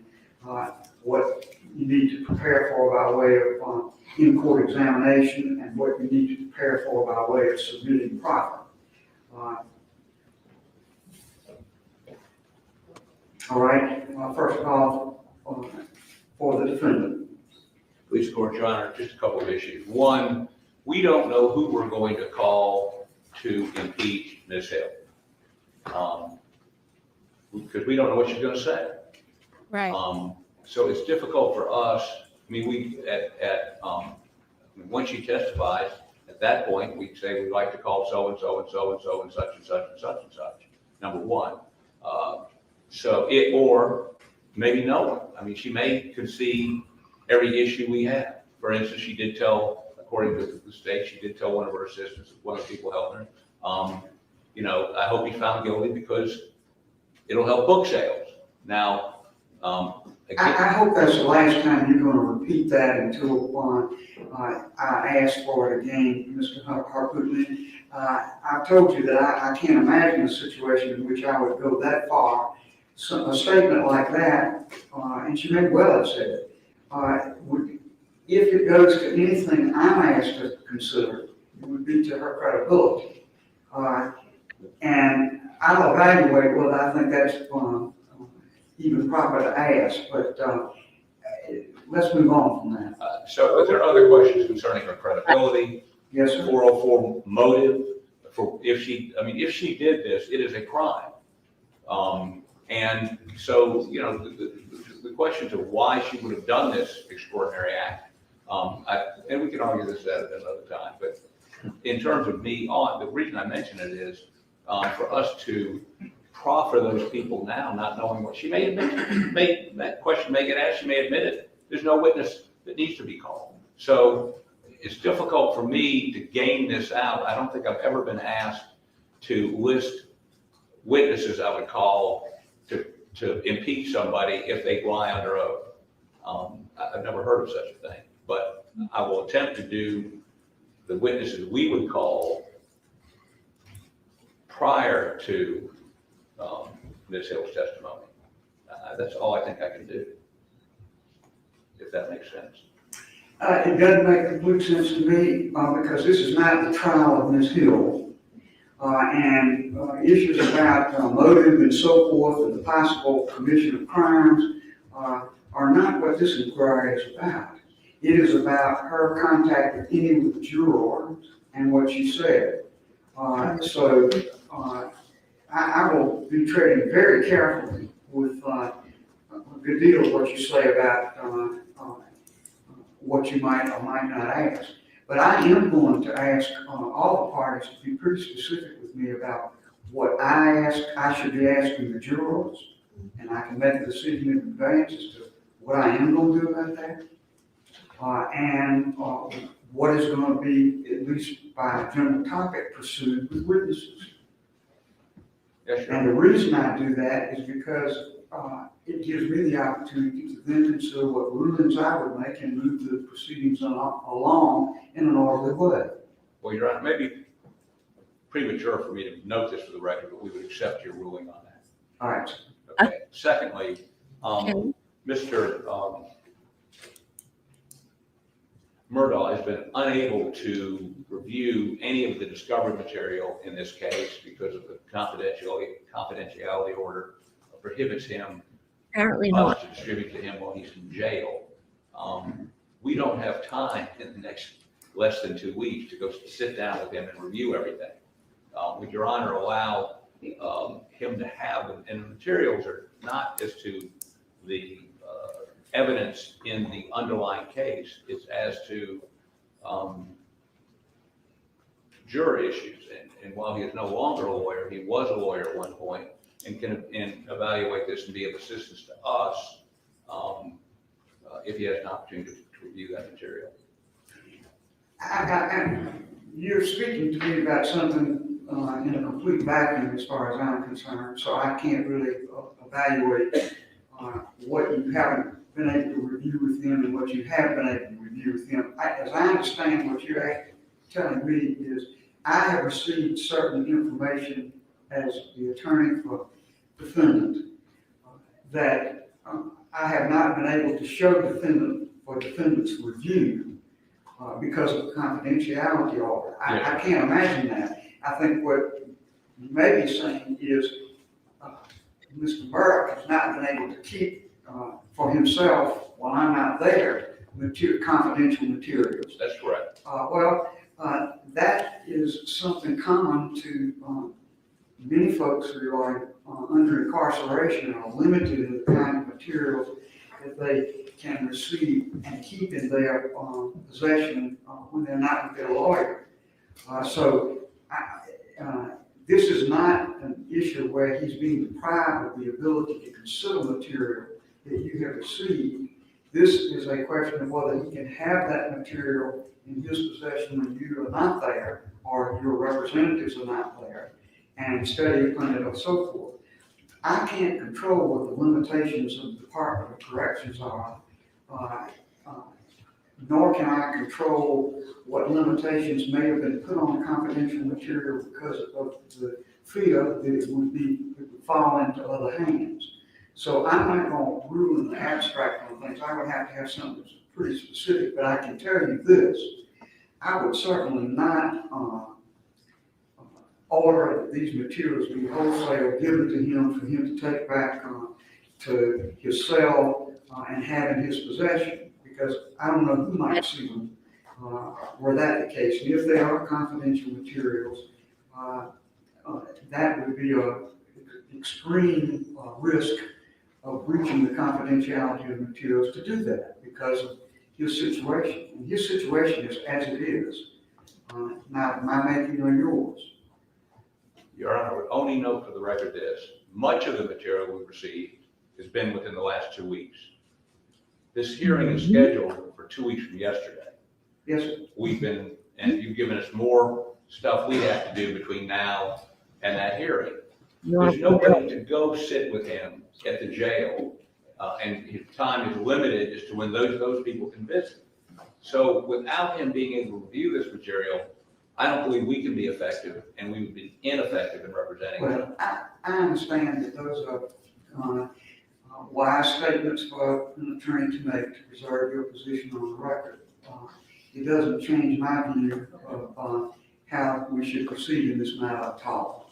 I think you will be able to, if there are deficits in what you have been able to do with your client, you will place those contentions on the record, and the appellate courts of the state will have an adequate chance to review. Well, Your Honor, would you consider continuing the hearing on the 29th to allow us to meet with the client, effectively review these materials? No, sir. Okay. Thank you. We respectfully accept your ruling. I understand. Thank you. How about now? Waters. I don't have much to address, Your Honor. The initial question that Your Honor asked was about SLED agents being listed on the potential witnesses. And, you know, again, Your Honor, when these allegations were first raised, we instructed SLED to do an independent investigation, good, bad, or ugly. And only because of the results of that investigation, or the reason why we're standing here and litigating these issues before Your Honor.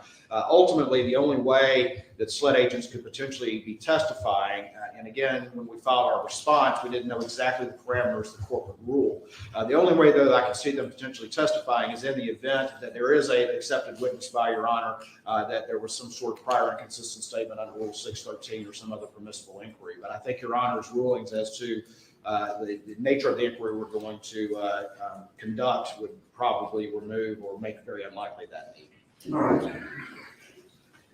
Anything further? Nothing from the state, Your Honor. Nothing from the defense, Your Honor. All right.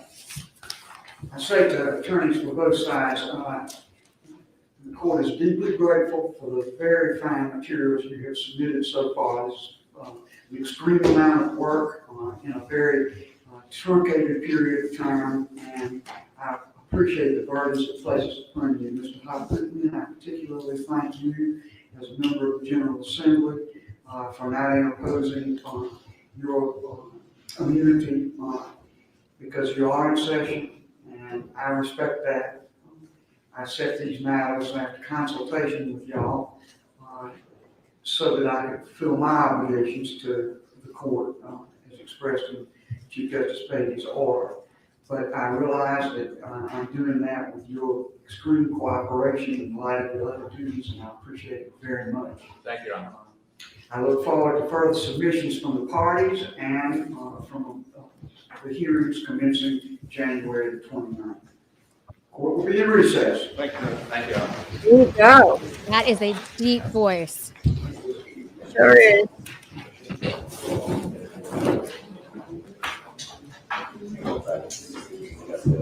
Parties, hold on. I asked Ms. Harris before these matters commenced to please expedite, even if it's in a rough form and not in a perfect form, the court would like to produce the transcript. I asked her to produce a rough copy of the transcript just as soon as she possibly could for both sides. I hope you all will consider, without me having to order, sharing the expense of this production, this early production. Hey, Will, that's a buddy of mine. Copy of this matter. Okay. She will be in touch with you. You may be in touch with her with regard to the rough transcript of these proceedings. We'll be in recess. Thank you, Your Honor. All right. Now we're really in recess. Okay. Here we are. Now we're going to go. First time was a Wow.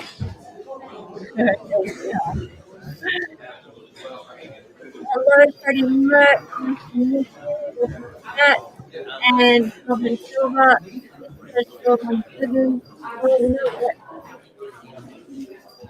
He's a woman.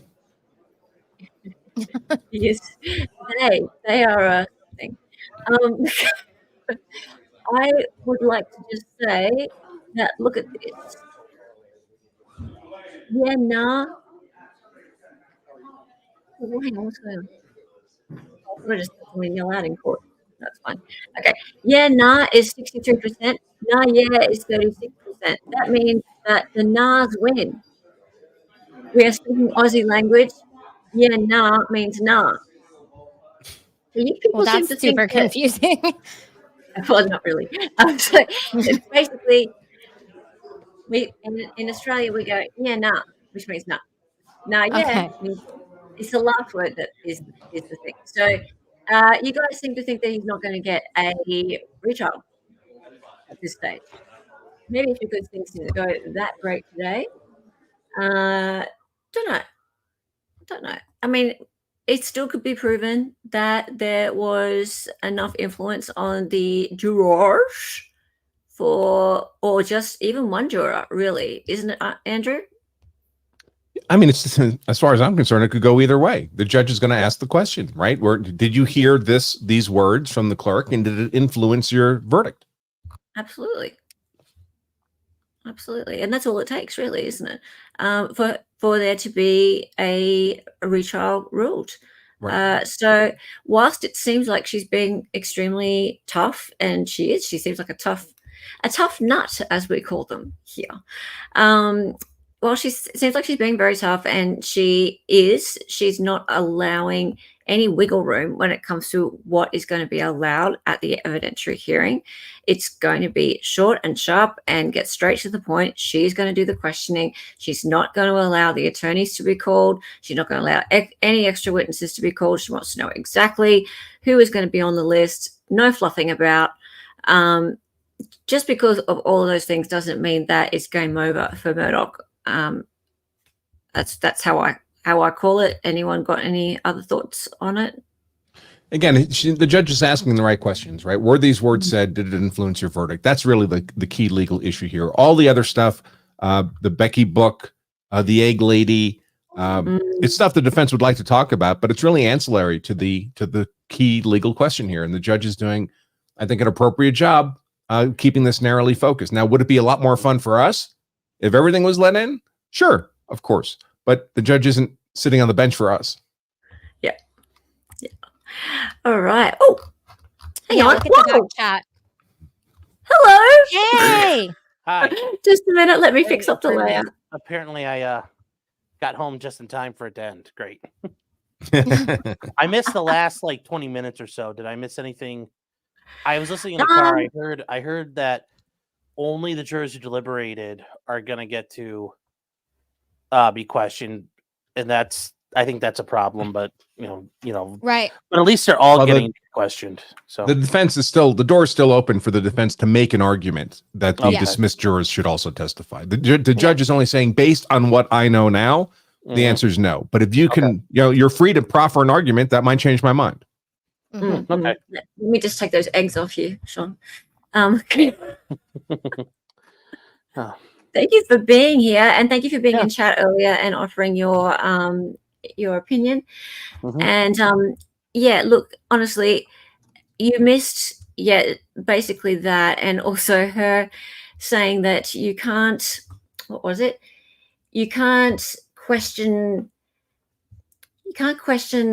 about you can't keep bringing up the thing about the book sales, which was a little bit of a slap on the face, I think. So because he kept saying, if it's going to increase her book sales, it's going to increase her book sales. And she said something along the lines of, I hope that's the last time that you bring that up. Well, and strictly speaking, the judge is correct, right? I mean, because she might have made those comments to the jury with the motivation of increasing her book sales, but unless it actually influenced the jury in their verdict, it's not relevant here. No, I do have one question. I don't know if you guys, the judge touched on it. Since Becky did an affidavit, did they address the issue of, well, if she comes in and just starts pleading the fifth, what are we going to do with that? Because typically you don't just get to answer some questions from one side and then just stonewall the other side. And I don't know how did they address that at all? I don't think that they did. Did they, Andrew? There was some vague discussion about Fifth Amendment stuff generally that I presume applied to Becky, but I don't believe the judge made any firm rulings on it. Right. She didn't make a firm ruling. She didn't make a firm ruling. It was brought up, but no, I was waiting for a firm ruling on that, and there was not.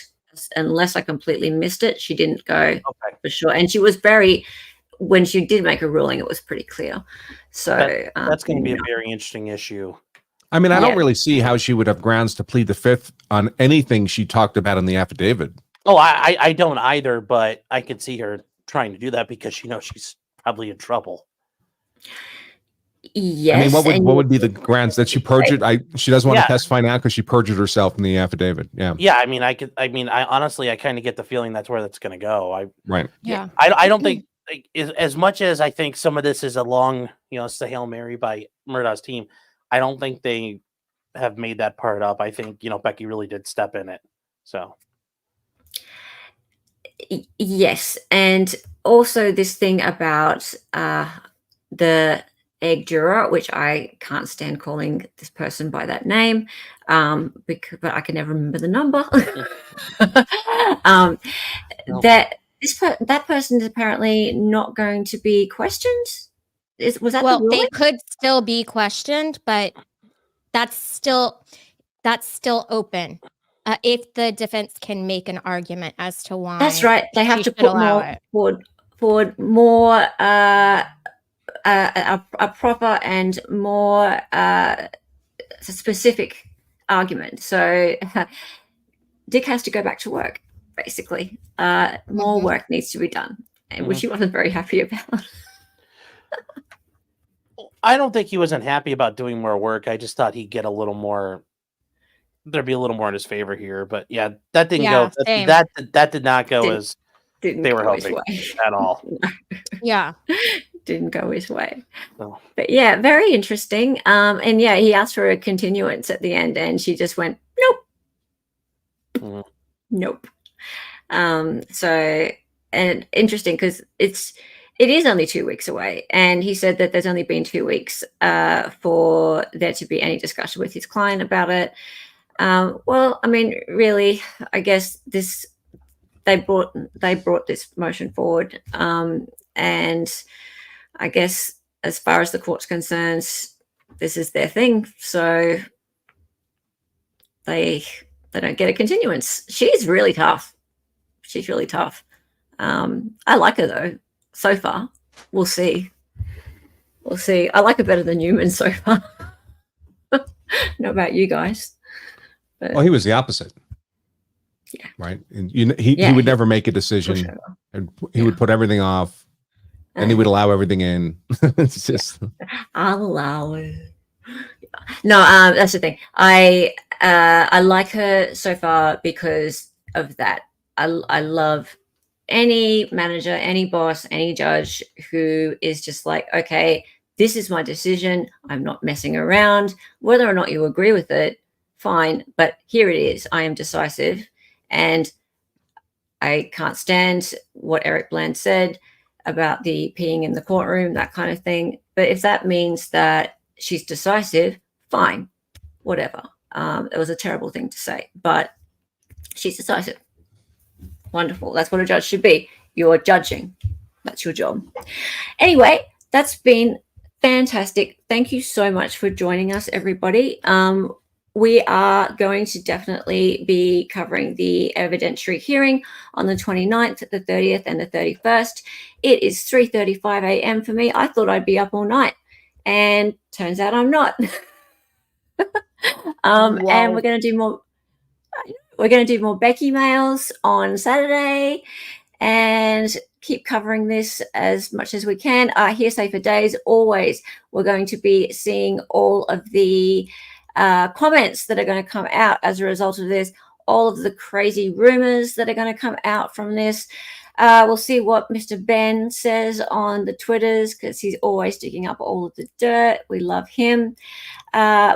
Miss Lawyer Laurie is in the courtroom. I love watching what she has to say about this. All the commentators, they're fantastic. So Hearsay for Days at 3 p.m. on Sunday as well. Guys, do you have anything to grift? How about you first, McKinley? I don't. You know me. I never have a schedule. I will be doing some more videos on the Becky Hill stuff sometime this week. Yeah. That's about it. Cool. Alrighty. So what we have is Mr. Brunker. What would you like to say? Thank you so much for being here. You have been a special guest on my channel a lot lately.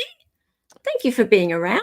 Well, it's been the weekend, the holiday season. I had a little more free time than usual, but I always appreciate the invitation. I'll make it when I can. Sorry for being an hour and a half late or whatever I was today. But yes, if people are interested in the law, and why else would you be here, especially the law of self-defense, you can get a copy of my book, The Law of Self-Defense Principles, for free at lawofselfdefense.com/free book.